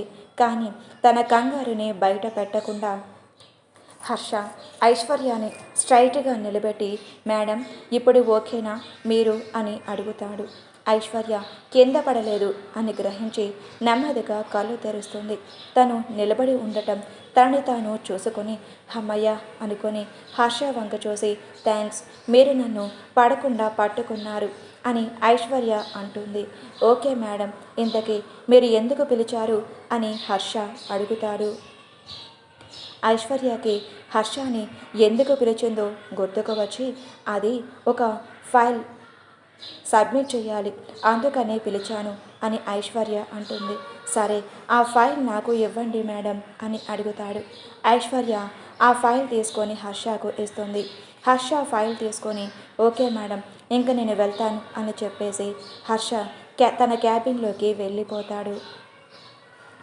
హర్ష వెళ్ళిపోయాక ఐశ్వర్య హర్ష తీసుకువచ్చిన ఫైల్స్ చెక్ చేస్తూ కూర్చుండి ఉంటుంది. క్యాబిన్లోకి వెళ్ళిన హర్ష టేబుల్ మీద ఉన్న వాటర్ బాటిల్ తీసుకొని గడగడ వాటర్ని తాగేస్తాడు. వాటర్ తాగి కొంచెం స్థిమితపడ్డాక చైర్లో కూర్చొని ఫైల్ టేబుల్ మీద పడేసి ఏంటే బంగారం అంత దగ్గరగా చూస్తూ ఉంటే నేను అసలు కంట్రోల్ చేసుకోలేకపోతున్నాను అని అనుకుంటూ ఐశ్వర్యాన్ని అంత దగ్గరగా చూడటం గుర్తు చేసుకుంటూ ఉంటాడు హర్ష అది గుర్తు చేసుకొని సంతోషంతో ఉంటాడు. ఇంతలో శ్రీ కాల్ చేస్తాడు. ఛీ యదవా ఇంతలోనే కాల్ చేశాడు అని తిట్టుకుంటూ కాల్ లిఫ్ట్ చేసి చెప్పరా అని అడుగుతాడు. రే హర్ష ఆఫీస్లో చిన్న ఇష్యూ వచ్చింది అని శ్రీ చెప్తాడు. ఏమైందిరా అని అడిగితే మన ఆఫీస్లో పనిచేసే స్టాఫ్లో ఒక అతను మన కంపెనీ ప్రాజెక్ట్ ఫైల్స్ వేరే కంపెనీకి అమ్మేశాడు అని శ్రీ చెప్తాడు. వాడిని పట్టుకున్నావా అని హర్ష అడిగితే పట్టుకున్నాన్రా ఎంత కొట్టినా చెప్పట్లేదు. నువ్వు వచ్చి నీ స్టైల్లో నువ్వు కనుక్కుంటావని నీకు కాల్ చేశాను. సరే నేను వీలు చూసుకొని ఐశ్వర్యాని అడుగుతాను అని మళ్ళీ ఐశ్వర్య క్యాబిన్లోకి వెళ్ళి మేడం నాకు కొంచెం అర్జెంట్ పని ఉంది అని హర్ష అంటాడు. ఇప్పుడు ఇచ్చిన ఫైల్ ఎంతవరకు వచ్చింది హర్ష అని ఐశ్వర్య అడిగితే మ్యాక్సిమం ఇంకో గంటలో అయిపోతుంది మేడం అని హర్ష చెప్తాడు. సరే వెళ్ళండి అని ఐశ్వర్య అంటే ఓకే మేడం అని చెప్పి హర్ష అక్కడి నుంచి హర్ష వాళ్ళ ఆఫీస్కి బయలుదేరుతాడు. హర్ష రావటంతో శ్రీ ఎదురు వచ్చి హర్షను తీసుకొని ఆ రూమ్లో ఉన్నాడు అని చూపిస్తాడు. హర్ష ఆ రూమ్లోకి వెళ్ళి అతన్ని చూసి ఎవరు నువ్వు అని అడుగుతాడు. నేను మీ కంపెనీలో జాబ్ చేస్తున్నాను సార్ అని అతను చెప్తాడు. మరి మా కంపెనీలో జాబ్ చేస్తున్నప్పుడు వేరే కంపెనీకి ఫైల్ ఎందుకు ఇచ్చావు అని అడుగుతాడు. అది సార్ అని నసుకుతూ ఉంటే చెప్తావా లేదా అని హర్ష తన మీద అరవడంతో అతను భయపడిపోయి, దేవ్ ఇండస్ట్రీస్ నుంచి నాకు కాల్ వచ్చిందే సార్, వాళ్ళు ఫైల్ ఇవ్వకపోతే నా ఫ్యామిలీని చంపుతాము అన్నారు. నాకు 2 పిల్లలు, వాళ్ళకు ఏదన్నా అయితే నేను తట్టుకోలేను అని అతను చెప్తాడు. హర్ష కోపంగా, ఇది నిజమేనా అని పెద్దగా అరుస్తాడు. అవును సార్, నిజమే. ఎప్పటికీ కూడా ఇంట్లో పిల్లలు లేరు. దేవ్ కిడ్నాప్ చేసి ఉంచారు. నాకు భయంగా ఉంది. ఇలా చేశాను సార్ అని అతను చెప్తాడు. శ్రీ మనసులో, వీడు మాట్లాడితేనే వీడు నిజమే ఒప్పుకున్నాడు. నేను అంత టార్చర్ చేసినా వీడి నిజం బయట పెట్టలేదు అని అనుకుంటూ శ్రీ హర్ష వంక చూసి, వాడెందుకురా ఇప్పుడు మన కంపెనీ నష్టాల్లోకి నెట్టాలనుకుంటున్నాడు అని శ్రీ అడుగుతాడు.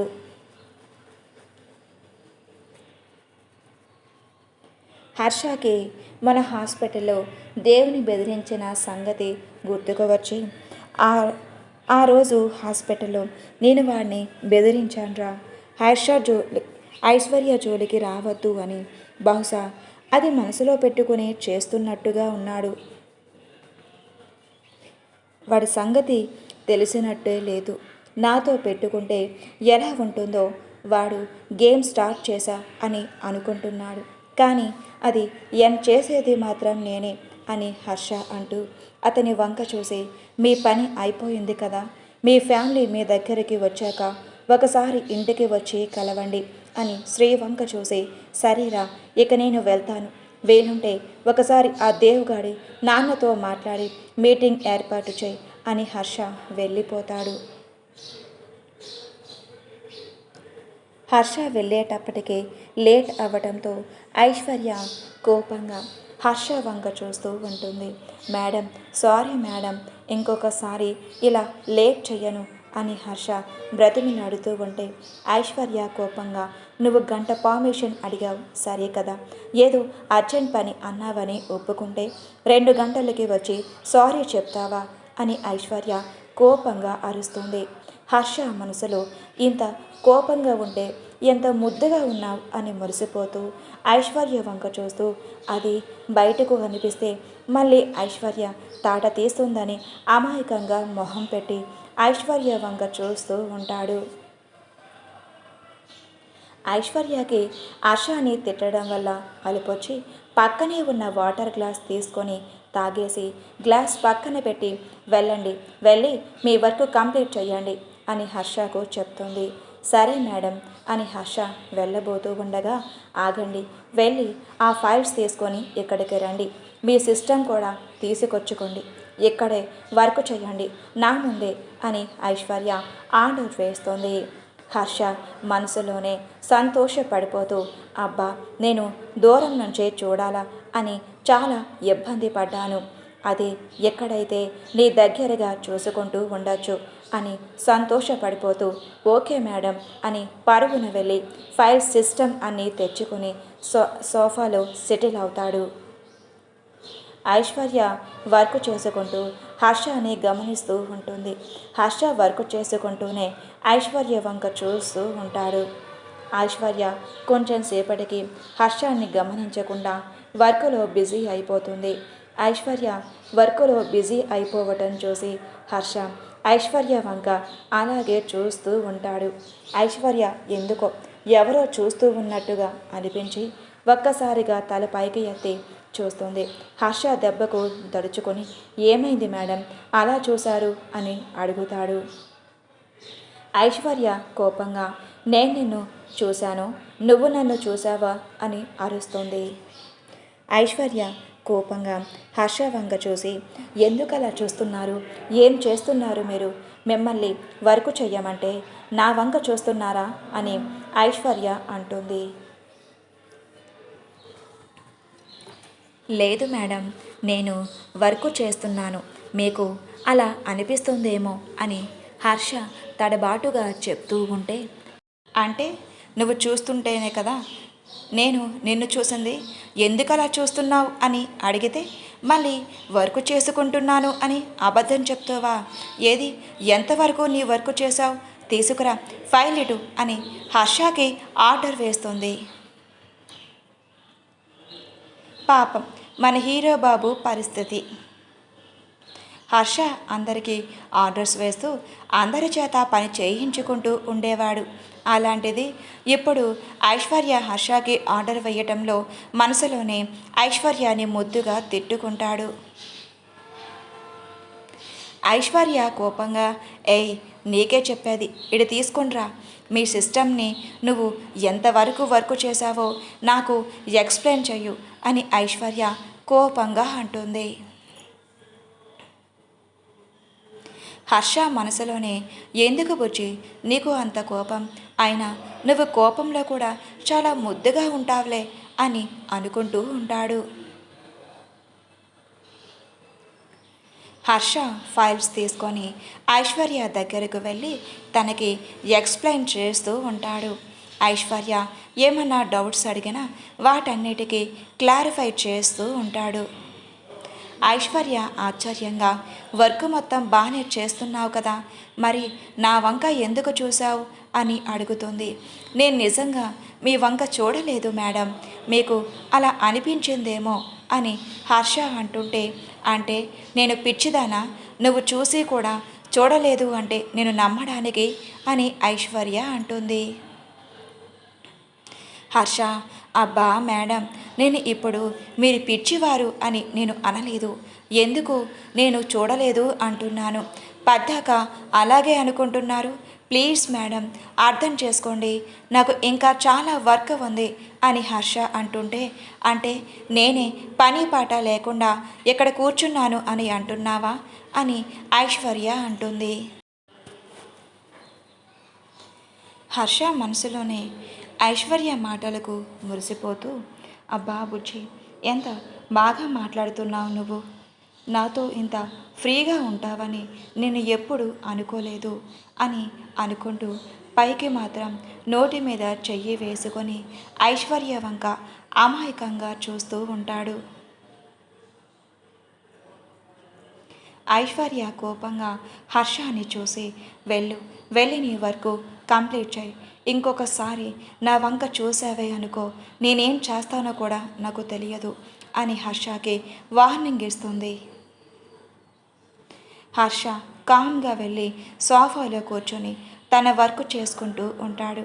ఐశ్వర్య లేకపోతే నాతోనే ఆటలా నా వంక చూసి కూడా చూడలేదు అని అబద్ధం చెప్తున్నాడు అని అనుకుంటుంది. హర్ష వర్క్ చేస్తూ ఐశ్వర్యకి అనుమానం రాకుండా ఐశ్వర్యాన్ని చూస్తూ వర్క్ చేస్తూ ఈవినింగ్ దాకా టైం గడిపేస్తారు. టైం 4:30 అవ్వటంతో శ్రీ హర్షకి కాల్ చేసి, రే హర్ష, ఆ దేవ్గాడి ఫాదర్తో మీటింగ్ ఏర్పాటు చేశాను, 5కి అలా ఈ హోటల్కి వచ్చేసాయి అని చెప్పి కాల్ కట్ చేస్తాడు శ్రీ.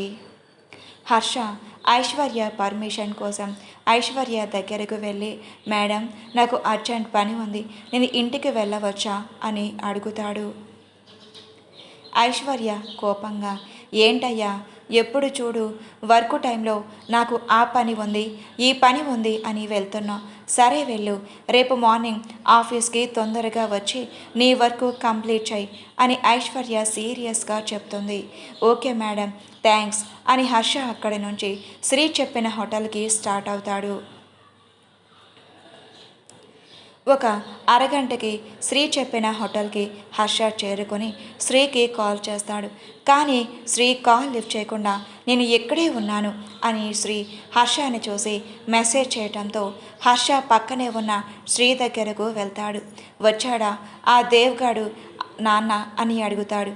వచ్చాడ్రా, పద లోపలే మన కోసం వెయిట్ చేస్తున్నాడు అని శ్రీ హర్షాన్ని తీసుకొని శ్రీ ముందుగా బుక్ చేసిన ఒక రూమ్లోకి హర్షాన్ని తీసుకొని వెళ్తాడు. అక్కడే దేవ్ వాళ్ళ నాన్నను చూసి ముందుగా ఆయనకి హాయ్ చెప్పి, కూర్చోండి సార్ అని హర్ష అంటాడు. పర్వాలేదు, మీరు నన్ను ఎందుకు కలవాలి అనుకుంటున్నారు అని ఆయన అడుగుతాడు.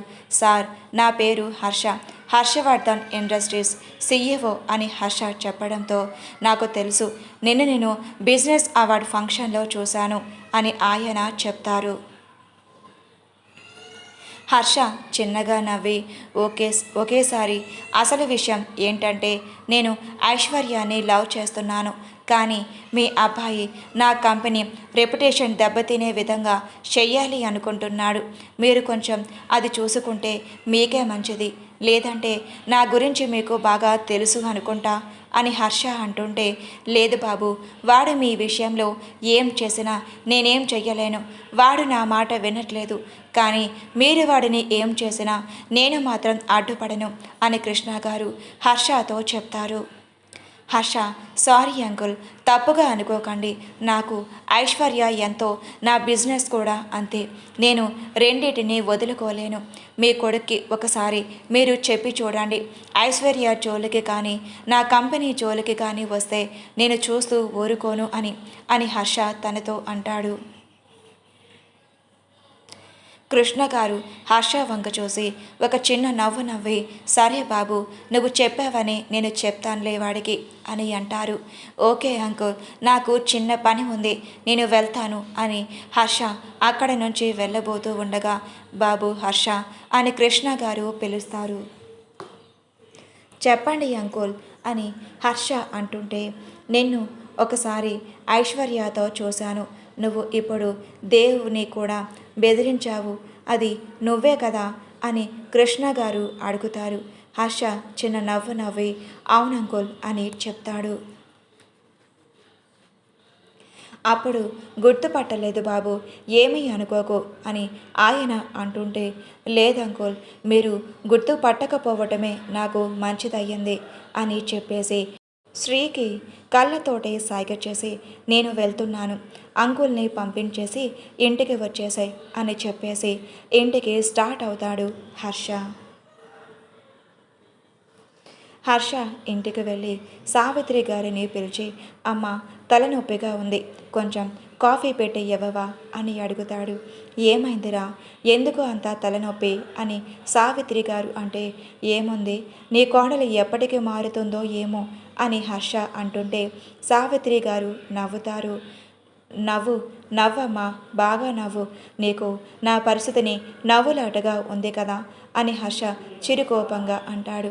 అలాంటిదేమీ లేదురా, నువ్వు వెళ్ళి ఫ్రెష్ అయ్యి రాపో, నేను నీకు కాఫీ తీసుకువస్తాను అని సావిత్రి గారు కిచెన్లోకి వెళ్ళిపోతారు. హర్ష ఫ్రెష్ అప్ అయి వచ్చేటప్పటికే వీరేంద్ర గారు కూడా వచ్చి ఉండటంతో సావిత్రి గారు ఇద్దరికి కాఫీ ఇచ్చి అక్కడ ఉన్న సోఫాలో కూర్చుంటుంది. వీరేంద్ర గారు హర్షతో, ఏంట్రా, ఆ దేవ్ మన కంపెనీ మేనేజర్తో కలిసి ఫైల్స్ మిస్సింగ్ చేయించాడని తెలిసిందే అని అంటే, హర్ష జరిగింది మొత్తం వీరేంద్ర గారికి చెప్తాడు. ఓకే, మరి నువ్వేం చేశావు అని వీరేంద్ర గారు అడుగుతారు. నేను దేవ్ ఫాదర్ అయిన కృష్ణ గారితో మాట్లాడాను నాన్న, ఆయన మాట కూడా దేవ్ వినట్లేదు అని చెప్పారు. చూద్దాం నాన్న, ఈసారి వాడు ఏదైనా చేస్తే నేను చూసుకుంటాను అని హర్ష చెప్పడంతో సరే అని వీరేంద్ర గారు తల ఊపుతారు. ఇంతలో అక్కడికి శ్రీ వచ్చి, ఆంటీ, నాకు కొంచెం హెడేక్గా ఉంది, కొంచెం కాఫీ తీసుకురా అని అనడంతో సావిత్రి గారు కాఫీ తేవటానికి వెళ్ళిపోతారు. వాళ్ళు ముగ్గురు కొంచెం సేపు ఆఫీస్ విషయాలు మాట్లాడుకొని సావిత్రి గారు శ్రీకి కాఫీ తెచ్చి ఇవ్వడంతో శ్రీ కాఫీ తాగి వెళ్ళిపోతాడు. ఇంకా అలా వాళ్ళు మాట్లాడుకుంటూ ఉంటే సావిత్రి గారు కిచెన్లోకి వెళ్ళి భోజనం రెడీ చేస్తారు. కొంచెం సేపటికి అందరూ భోజనం చేసి ఎవరి రూమ్స్లోకి వాళ్ళు వెళ్ళి నిద్రలోకి జారుకుంటారు. ఇంటికి వెళ్ళిన ఐశ్వర్యకి జానకి గారి భోజనం తినిపించి ఇంకా పడుకో అని అనడంతో, లేదు, నాకు కొంచెం ఆఫీస్ వర్క్ ఉంది, అది పూర్తి అవ్వగానే నిద్రపోతాను అని నైట్ 1 దాకా వర్క్ చేస్తూ కూర్చుంటుంది. వర్క్ చేస్తూ చేస్తూ అలాగే నిద్రపోతుంది. నెక్స్ట్ డే మార్నింగ్ తను రెడీ అయి ఆఫీస్కి వెళ్తూ ఉండగా డ్రైవర్, అమ్మ, మీకు ఒక లెటర్ వచ్చింది అని ఐశ్వర్యకి డ్రైవర్ లెటర్ ఇస్తాడు. ఐశ్వర్య ఆ లెటర్ తీసుకొని చదువుతుంది. ఆ లెటర్ చదివిన ఐశ్వర్య ఆశ్చర్యపోతూ, ఈ లెటర్ ఎవరు రాశారు, నాకెవరు ఇచ్చారు, నీకెవరు ఇచ్చారు అని అనుకుంటూ ఆలోచిస్తుంది. ఇంతకీ ఆ లెటర్లో ఏముందో నేను మీకు చెప్తాను. Hi princess, good morning. ఏంటి ఎప్పుడు చూసినా ఫేస్ డల్గా పెట్టుకుంటావు, నువ్వు నవ్వితే ఎంత బాగుంటావో తెలుసా? నువ్వు నవ్వకపోయినా బాగుంటావనుకో, కానీ ఒకసారి నవ్వచ్చు కదా. అయినా ఏంటి ఈ మధ్య పెద్ద సీరియస్నెస్ మెయింటైన్ చేస్తూ ఉన్నావు? కానీ నువ్వు సీరియస్నెస్లో కూడా సూపర్ క్యూట్గా ఉన్నావు ఐషు. నువ్వంటే నాకు ఇష్టం. I love you. నువ్వు అలా ఉంటే నేను చూడలేనురా. ప్లీజ్ కొంచెం నా కోసమన్నా చేంజ్ అవ్వు. ఓయ్, ఈ లెటర్ చదువుతూ నేను ఎవరు అని ఆలోచిస్తున్నావా? బాగా ఆలోచించు. నన్ను ఒక 10 డేస్లో గుర్తుపట్టకపోతే నేనే నీ ఎదురుగా వచ్చి నీ ముందు వచ్చి ముద్దు పెట్టి మరి ఐ లవ్ యూ అని చెప్పి నిన్ను పెళ్లి చేసుకుంటాను. ఆ తర్వాత నీ ఇష్టం. నీకు నచ్చిందే చేసుకో. Okay bye. Once again I love you రా. ఐశ్వర్య ఆ లెటర్ చదవటం పూర్తి చేసి కోపంగా డ్రైవర్ వంక చూసి, బాబాయ్ నీకు ఈ లెటర్ ఎవరిచ్చారు అని అడుగుతుంది. తెలియదమ్మా, ఒక అబ్బాయి వచ్చి ఇచ్చి వెళ్ళాడు అని ఆ డ్రైవర్ చెప్తాడు. సరే, ఈసారి వస్తే నాకు చెప్పు అని ఐశ్వర్య అసహనంగా ఫీల్ అవుతుంది.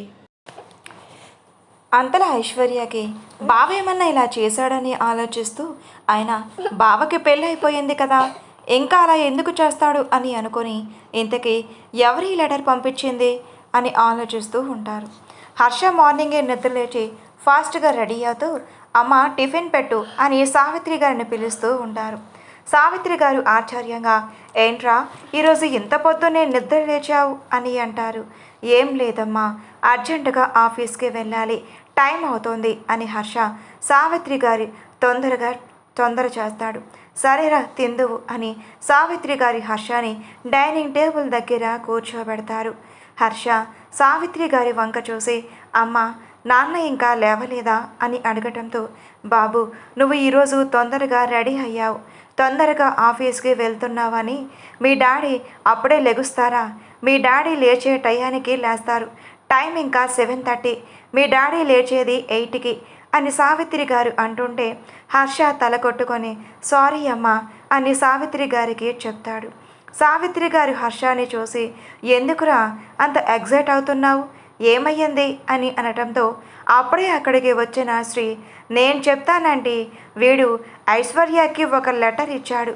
దాని గురించి ఇప్పుడు ఐశ్వర్య ఎలా ఫీల్ అవుతుందో తెలుసుకోవటానికి తొందరగా ఆఫీస్కి వెళ్తున్నాడు, అంతే, అంతకుమించి ఏం లేదు అని శ్రీ అంటాడు. అవునా అని సావిత్రి గారు సంతోషంగా అంటుంటే, అవునమ్మా, కానీ ఐశ్వర్య ఎలా రిసీవ్ చేసుకుంటుందో ఏమో అని లోపల కంగారుని దాచేస్తూ, సరే అమ్మా అని ఫాస్ట్గా తినేసి శ్రీ తింటూ ఉండగానే లాక్కొని వెళ్తాడు. శ్రీ కోపంగా హర్షని చూస్తూ, నీకేమన్నా పిచ్చారా, నీకంటే ఆకలి వెయ్యదు, నన్ను తిననివ్వకుండా ఎందుకు లాక్కొచ్చావు అని శ్రీ హర్ష మీద అరుస్తాడు. ఛ, నోరు మొయ్యరా, ఎక్కడ నేను టెన్షన్లో ఉంటే నీకు ఆకలి ఎలా వేస్తుందిరా అని హర్ష అంటుంటే శ్రీ కోపంగా, నువ్వు టెన్షన్లో ఉంటే నీకు ఆకలి లేదు, కానీ నాకెందుకు ఆకలి వెయ్యదురా అని అంటుంటే, రే ఫ్రెండ్ అంటే ఇంతేనేరా, ఒకరి గురించి ఒకరు తెలుసుకోవాలి, కానీ నీకు నా గురించి ఏమీ పట్టట్లేదు అని హర్ష అలిగినట్టుగా అంటుంటే, ఓకే నీకు దండం పెడతానురా, నాకు ఇప్పుడు కోపంగా ఉంది, నువ్వు నన్ను కదిలించుకు అని శ్రీ అంటాడు. అవునా, నీ కోపంగా ఉన్నా అని హర్ష శ్రీకి చిక్కిరి గెంతులు పెట్టడంతో, చాలింకా ఆపరా, పద వెళ్దాం అని ఇద్దరు ఆఫీస్కి స్టార్ట్ అవుతారు. ఐశ్వర్య తన క్యాబిన్లో కూర్చొని ఆ లెటర్ని చూస్తూ కోపంగా, ఈ లెటర్ ఎవరు నాకు పంపించింది అని ఆ లెటర్ని నలిపేస్తుంది. అప్పుడే ఆఫీస్కి వచ్చిన హర్ష ఒకసారి ఐశ్వర్యని చూడాలి అని అనిపించి ఏదో ఫైల్ తీసుకొని ఐశ్వర్య క్యాబిన్లోకి వెళ్ళడం, మేడం ఈ ఫైల్స్లో చిన్న డౌట్ వచ్చింది అని ఐశ్వర్యని అడుగుతాడు. ఐశ్వర్య ఆ లెటర్ నలిపేస్తూ హర్ష మాటలు పట్టించుకోదు. హర్ష ఆ లెటర్ని అలా నలిపేయడం చూసి అప్పటి వరకు వెలుగుతూ ఉన్న మొహం కాస్త వేలేడుసుకొని, మేడం ఈ ఫైల్లో చిన్న డౌట్ అని అడుగుతాడు. ఐశ్వర్య హర్ష మాటలకు తేరుకొని, ఏంటి చెప్పండి అని కొంచెం కోపంగానే అనడంతో, ఏమైంది మేడం, ఎందుకు అంత కోపంగా ఉన్నారు అని హర్ష అంటాడు. ఏం లేదులా, అయినా మీకు చెప్తే మీరేమన్నా పట్టించుకుంటారా? లేదు కదా, అసలు వాడెవడు అని ఐశ్వర్య అంటుంటే, ఏమైంది మేడం, మీరు ఎవరి గురించి మాట్లాడుతూ ఉన్నారు? ఎవరిని తిడుతుంది మీరు అని హర్ష అంటాడు. ఐశ్వర్య కోపంగా హర్ష వంక చూసి, ఒకడు నాకు మార్నింగే లెటర్ ఇచ్చాడు, వాడు ఎవడో తెలియదు, వాడు నన్ను లవ్ చేస్తున్నాడంట, పెళ్లి చేసుకుంటాడంట, ఎదురుగా వచ్చి ప్రపోజ్ చేసే ధైర్యం లేదు కానీ ఇలాంటి లెటర్స్ ఇచ్చి విసిగిస్తున్నాడు యతవ అని తిట్టుకుంటూ ఉంటుంది ఐశ్వర్య. హర్ష ఐశ్వర్యతో, మీరు అతన్ని ప్రపోజ్ చేస్తే మీరు పెళ్లి చేసుకుంటారా అని హర్ష అంటుంటే, చిచి, నేనెందుకు చేసుకుంటాను, వాడు ముక్కు ముఖం తెలియకుండా లెటర్ ఇస్తే నేను చేసుకుంటానా? అయినా లవ్ పెళ్ళి అంటే వాడికి ఆటలాగా ఉంది అనుకుంటా, అందుకే ఇలా లెటర్ ఇచ్చాడు అని ఐశ్వర్య కోపంగా అంటుంది. హర్ష మనసులోనే, అమ్మో, ఎవరో ఇచ్చారంటేనే ఇంత ఫైర్ అవుతుంది, ఆ లెటర్ నేనే ఇచ్చాను అని తెలిస్తే ఇంకేమన్నా ఉందా అని అనుకుంటూ ఉండగా ఐశ్వర్య, సరే, ఆ ఫైల్ సీట్ ఇవ్వండి, నేను చూస్తాను, మీరు వెళ్ళండి ఇక్కడి నుండి అని హర్షని అక్కడి నుంచి పంపించేస్తుంది.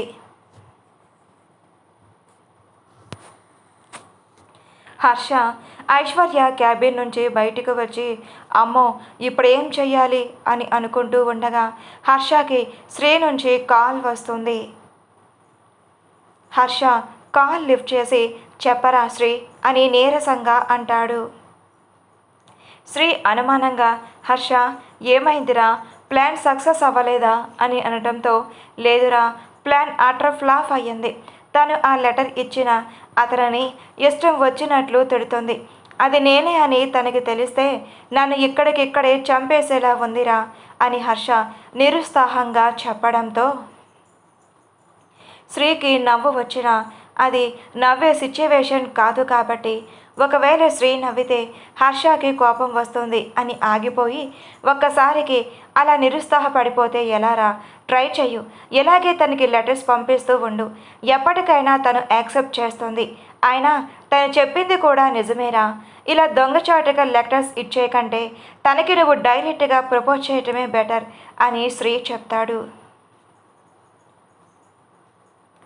హర్ష, అవును నిజమేరా బాబు, కానీ తనను యాక్సెప్ట్ చేస్తుందో లేదో నాకైతే ఏం అర్థం కావట్లేదు, కానీ ఇలా కూడా బాగుంది, తనకి దగ్గర ఉండి తనని చూసుకోగలుగుతున్నాను అని హర్ష కొంచెంసేపు శ్రీతో కబుర్లు చెప్పి కాల్ కట్ చేసి తన మైండ్ డైవర్ట్ చేసుకొని వర్కులో పడిపోతాడు. ఐశ్వర్య కోపంగా ఆ లెటర్ని చూస్తూ, అయినా నాకు లెటర్ ఇచ్చి ప్రపోజ్ చేసే అంత ఫ్రెండ్స్ కూడా ఎవరూ లేరు, పోనీ నా మీద ఎవరైనా ప్రాంక్ చేస్తున్నారా, దీని వెనకాల దేవి హస్తం ఏమైనా ఉందా అని ఆలోచిస్తూ తన టైం అంతా ఆలోచనల మీదే గడిపేస్తూ ఉంది. హర్ష వర్క్ కంప్లీట్ చేసి టైం చూసుకొని, అరే ఇప్పుడు 4:30 అయిపోయింది, నాకు ఆఫీస్లో మీటింగ్ ఉంది కదా, ఇప్పుడు ఐశ్వర్యకి చెప్పి ఆఫీస్కి బయలుదేరాలి అని హర్ష ఐశ్వర్య క్యాబిన్కి వచ్చి చూస్తాడు. ఐశ్వర్య ఇంకా ఆలోచిస్తూ ఉండటంతో తిని ఎంత డిస్టర్బ్ అయ్యిందా ఒక్క లెటర్కి అని అనుకుని, ఓకే, రేపటి నుంచి లెటర్స్ మీద లెటర్స్ పంపిస్తాను నీకు అని మనసులోనే అనుకుంటూ అప్పుడే ఐశ్వర్య క్యాబిన్కి వచ్చినట్టు మేడం అని రూమ్ డోర్ కొడతారు.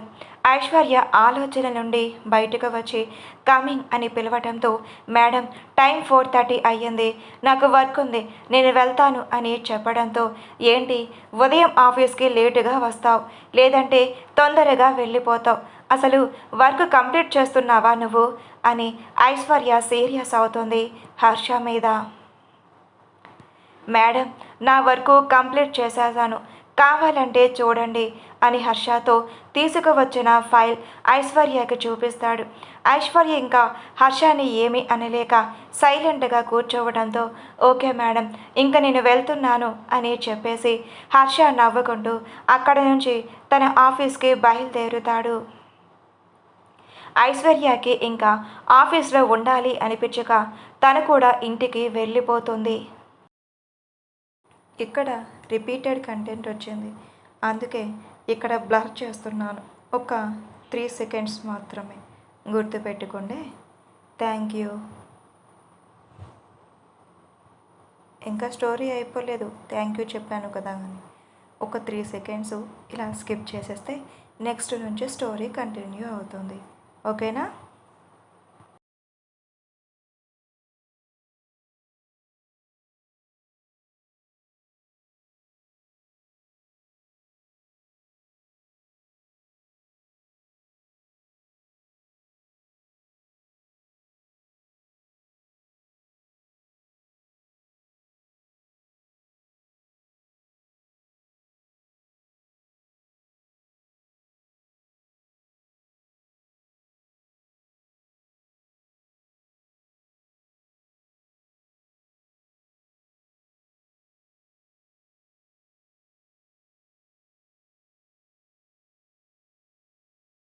ఐశ్వర్యకి ఎంత ఆలోచించినా ఆ లెటర్ పంపించింది ఎవరో అర్థం కాక ఆఫీస్లో ఉండబుద్ధి కాక ఇంటికి వెళ్ళిపోతుంది. హర్ష ఆఫీస్కి వెళ్ళి తన మీటింగ్ కంప్లీట్ చేసుకొని శ్రీతో ఐశ్వర్య గురించి ఆఫీస్లో జరిగిందంతా చెప్తాడు. శ్రీ పెద్దగా నవ్వుతూ, నీకు భలే కుదిరిందిరా మామ మా చెల్లితో అని నవ్వుతూ ఆట పట్టిస్తూ ఉంటాడు.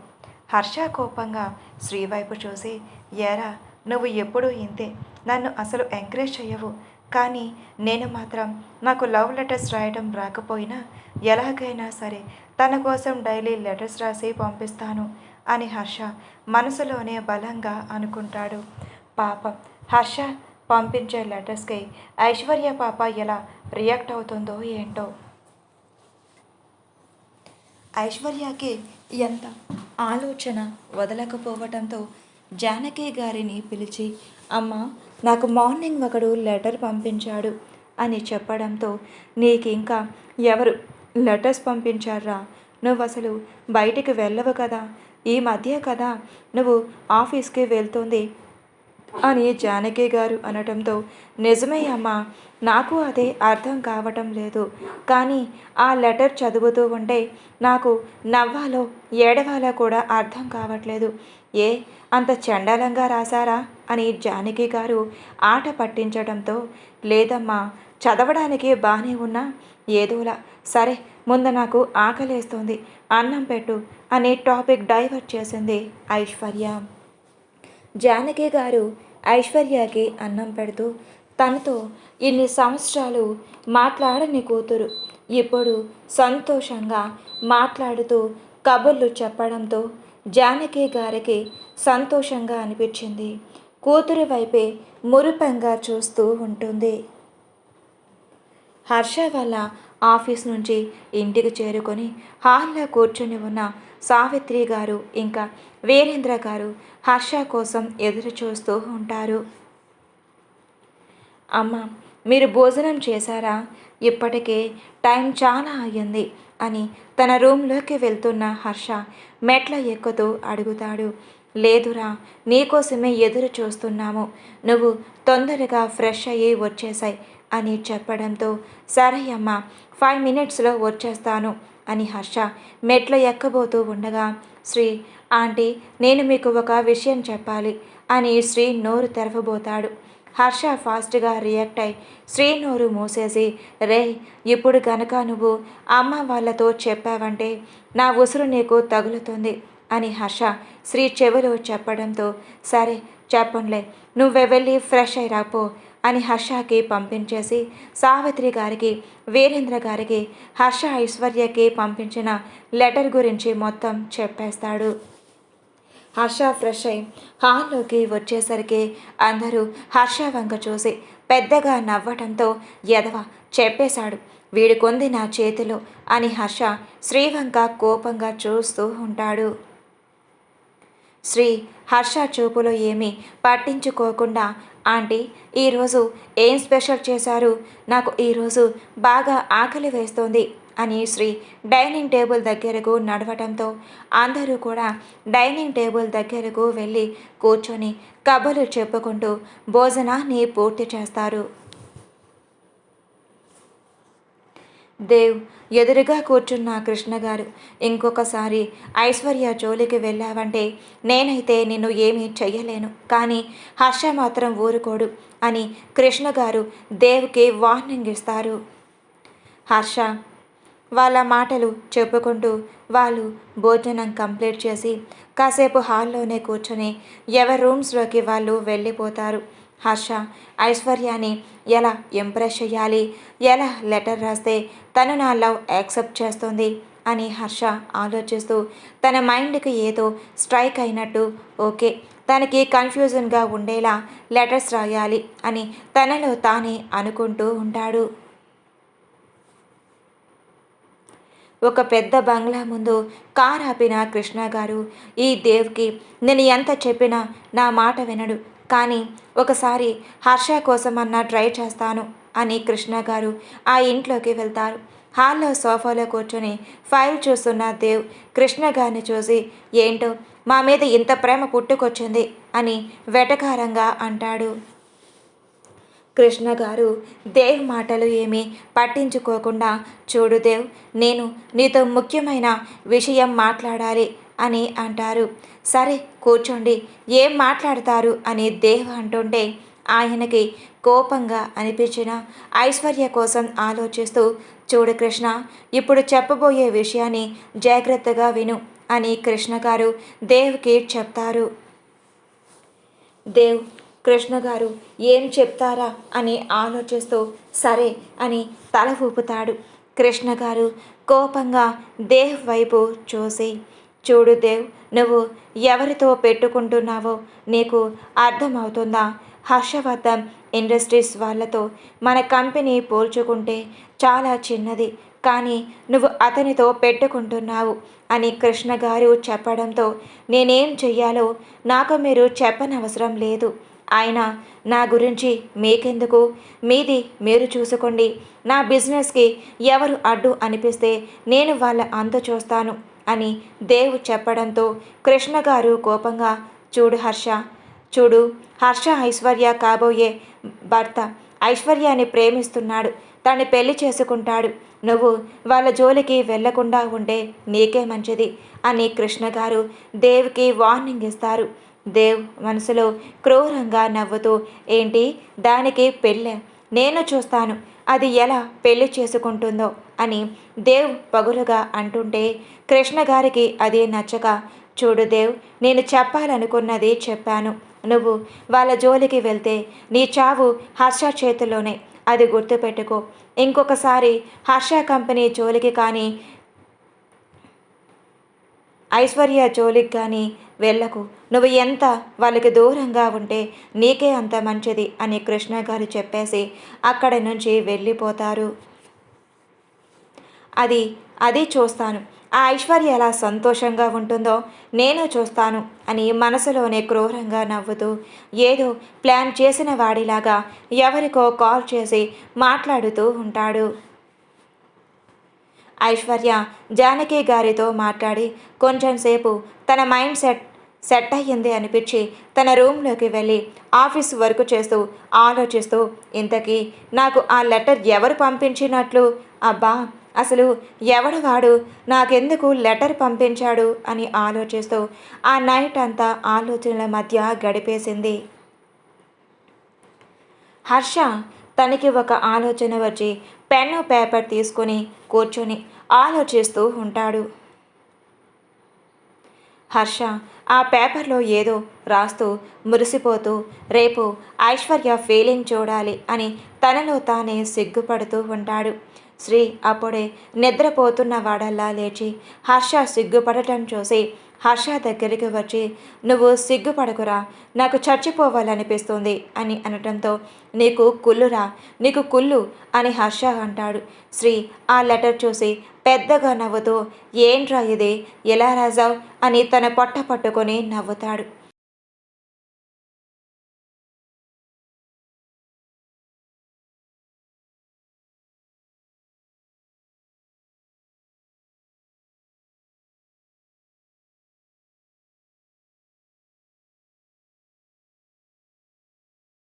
హర్ష కోపంగా శ్రీవంక చూసి, ఏంట్రా అలా నవ్వుతున్నావు? అందులో నీకంత నవ్వొచ్చే విధంగా ఏముంది అని హర్ష కోపంగా శ్రీని చూస్తూ అడుగుతాడు. శ్రీ నవ్వుతూ, ఏంట్రా నువ్వు ఏం రాసావు? సరే, ఇంతకీ ఈ లెటర్ మా చెల్లి చదివితే నీకు ఉంటుంది చూడు అని ఇంకా పెద్దగా నవ్వటంతో, నీకు కుళ్ళురా, నీకు కుళ్ళు, నేను నీకన్నా బాగా రాస్తున్నాను అని నీకు కుళ్ళు, అయినా వేరే వాళ్ళ లెటర్స్ నువ్వు చదవకూడదు అన్న కామన్ సెన్స్ కూడా నీకు లేదా అని హర్ష కోపంగా చెప్పడంతో శ్రీ ఇంకా పెద్దగా నవ్వుతూ, సరే సరే నాకెందుకులే, రేపు నువ్వే చూస్తావుగా మా చెల్లి ఈ లెటర్ చదివి ఎలా షాక్ అవుతుందో అని వెళ్ళి నవ్వుకుంటూ నిద్రపోతాడు. హర్ష తనలో తానే నవ్వుకుంటూ, రేపు ఈ లెటర్ ఐశ్వర్య చూసి ఎలా రియాక్ట్ అవుతుందో చూడాలి, ఆఫీస్లో తను ఎలా రియాక్ట్ అవుతుందో గమనించాలి అని ఒక అంచనా వేసుకొని ఐశ్వర్య గురించి ఆలోచనలతో నిద్రపోతాడు. ఆ నెక్స్ట్ డే మార్నింగ్ శ్రీ చేత ఐశ్వర్య వాళ్ళ డ్రైవర్ బాబాయ్కి లెటర్ పంపించి హర్ష ఫాస్ట్గా రెడీ అయ్యి ఆఫీస్కి వెళ్తూ ఉండగా శ్రీ కాల్ చేసి, నేను డ్రైవర్ బాబాయ్కి లెటర్ ఇచ్చేశాను అని చెప్తాడు.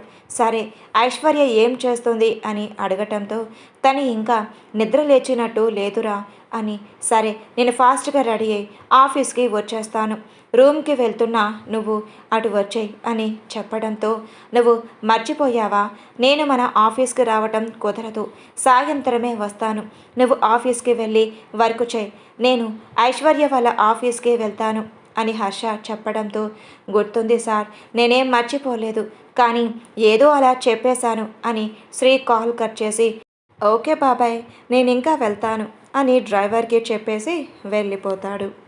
డ్రైవర్ తనలో తానే, మా ఐశ్వర్య అమ్మ హర్షబాబుని పెళ్ళికి ఒప్పుకుంటే అదే చాలు, ఆ దేవుడికి ఇంకా నేనేం కోరుకోను అని తన పనిలో మునిగిపోతాడు.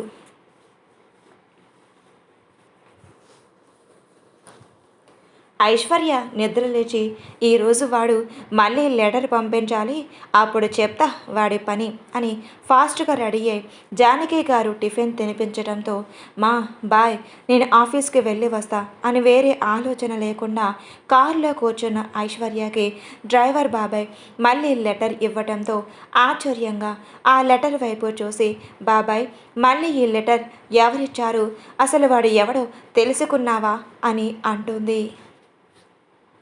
లేదమ్మా, నాకు తెలియదు, అతను ఎవరూ కూడా నేను చూడలేదు, వచ్చి లెటర్ ఇచ్చి వెళ్ళిపోయాడు అని చెప్పడంతో, ఛా, వీడికి ఈయన్ని ఎలా పట్టుకునేది, ఇంతకీ ఈ లెటర్లో ఏముంది అని ఆ లెటర్ ఓపెన్ చేసి చదవబోతున్న ఐశ్వర్యకి వాసుగారి నుంచి కాల్ రావటంతో, చెప్పండి నాన్న అని అంటుంది.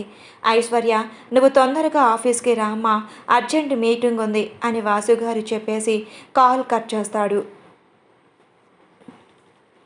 వాసు గారు కాల్ కట్ చేసి నవ్వుతూ హర్ష వైపు తిరిగి, ఎందుకు హర్ష ఇప్పుడు తనకి కాల్ చేపించావు అని అడగటంతో, అది ఏం లేదు అంకుల్, నేను మీకు తర్వాత చెప్తాను అని తడబడుతూనే చెప్పేసి అక్కడ నుంచి వెళ్ళిపోతాడు హర్ష. హర్ష ఏదో ప్లాన్ చేశాడు అని వాసుగారికి అర్థం చేసుకొని, తన కూతురు సంతోషంగా ఉంటే అదే చాలు అనుకుని తన వర్క్లో పడిపోతారు. ఐశ్వర్య ఆఫీస్కి వెళ్ళి ఈ లెటర్ ఓపెన్ చేద్దాం అని అనుకుని మీటింగ్ సంబంధించిన వర్క్ తన ల్యాప్టాప్కి వాసుగారు సెండ్ చేయడంతో ఆ వర్క్ చేస్తూ ఆఫీస్కి వెళ్తుంది.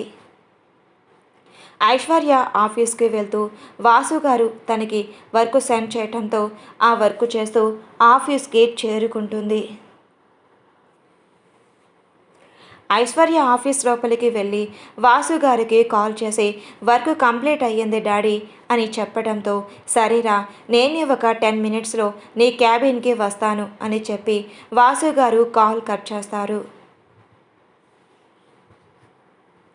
అప్పటి వరకు ఐశ్వర్య మాటలు విన్న హర్ష, ఓకే అంకుల్, నేను తన క్యాబిన్కి వెళ్తాను, తన రియాక్షన్ ఎలా ఉందో చూసి నేను మీకు మెసేజ్ చేస్తాను అని హర్ష అక్కడి నుంచి ఐశ్వర్య క్యాబిన్లోకి వెళ్తాడు. ఐశ్వర్య అప్పటికే ఆ లెటర్ చదివేసి కోపంగా ఉంటుంది. హర్ష లోపలికి వచ్చి హాయ్ మేడం, గుడ్ మార్నింగ్ అని పిలవటంతో కోపంగా ఏంటయ్యా ఓ ఇసుగస్తావు, వచ్చిన వాడివి వెళ్ళి వర్క్ చేసే తెలియదా, నా దగ్గర ఏం పని నీకు అని ఐశ్వర్య సీరియస్గా అడుగుతుంది. హర్ష కంగారుగా ఏమైంది మేడం, ఎందుకు మీరు అంత సీరియస్ అవుతున్నారు, ఇప్పుడు ఏమయ్యింది, నేను వర్క్ గురించే మీ దగ్గరికి వచ్చాను, అదేంటంటే సార్ ఫైల్స్ గురించి నన్ను పంపించారు, సార్కి ఏదో వర్క్ ఉందంట అని చెప్పడంతో అదిగో అక్కడ ఉంది ఆ కంప్యూటర్లో, అది తీసుకొని ముందు ఇక్కడి నుంచి వెళ్ళు, నా మైండ్ అస్సలు బాలేదు, లేకపోతే నేను కొట్టినా కొడతాను అని ఐశ్వర్య సీరియస్గా అంటుంది. మేడం, మీరు కొట్టే అంత తప్పు నేనేం చేశాను, అయినా మీరు ఎందుకు ఇంత సీరియస్గా ఉన్నారు అని అంటాడు హర్ష. ఏం లేదులే, అయినా నేను నీకు ఎందుకు చెప్పాలి, నువ్వు ముందు ఇక్కడి నుంచి వెళ్ళు, లేకపోతే నా కోపానికి అనవసరంగా బలి అవుతావు అని చెప్పడంతో హర్ష అక్కడి నుంచి వెళ్ళిపోతాడు. హర్ష తన క్యాబిన్లోకి వెళ్ళి ఎందుకు ఐశ్వర్య ఇంత కోపంగా ఉంది, నేను లెటర్ బాగానే రాశాను కదా, నేనేమి తప్పుగా రాయలేదు అని ఆలోచిస్తూ అసలు తన లెటర్లో ఏం రాశాడో గుర్తు తెచ్చుకుంటాడు. మనం కూడా విందాం హర్ష ఆ లెటర్లో ఏం రాశాడో. ఐశ్వర్య, నువ్వు ఎంత అందంగా ఉంటావో నీకు తెలుసా, కానీ మీ ఫేస్లో నవ్వే ఉండదు, నువ్వు నవ్వితే ఫ్రిడ్జ్లో గడ్డ కట్టిన ఐస్ క్రీమ్లా ఉంటుంది, కానీ నీ ఫేస్కి నవ్వే రాదా, ఎప్పుడు చూడు కొండ ముచ్చులా కోపంగా ఉంటావు, నీకెందుకు అంత కోపం, అయినా నేను లవ్ చేస్తున్నా అని నీకు ఎన్నిసార్లు చెప్పాలి, నేను నా లెటర్ పంపించా, నీకు నేనంటే ఇష్టం లేకపోతే నువ్వు చెప్పాలి, అంతేకాని ఎప్పుడు కళ్ళు తాగిన కోతిలా ఎందుకు సీరియస్గా ఉంటావు,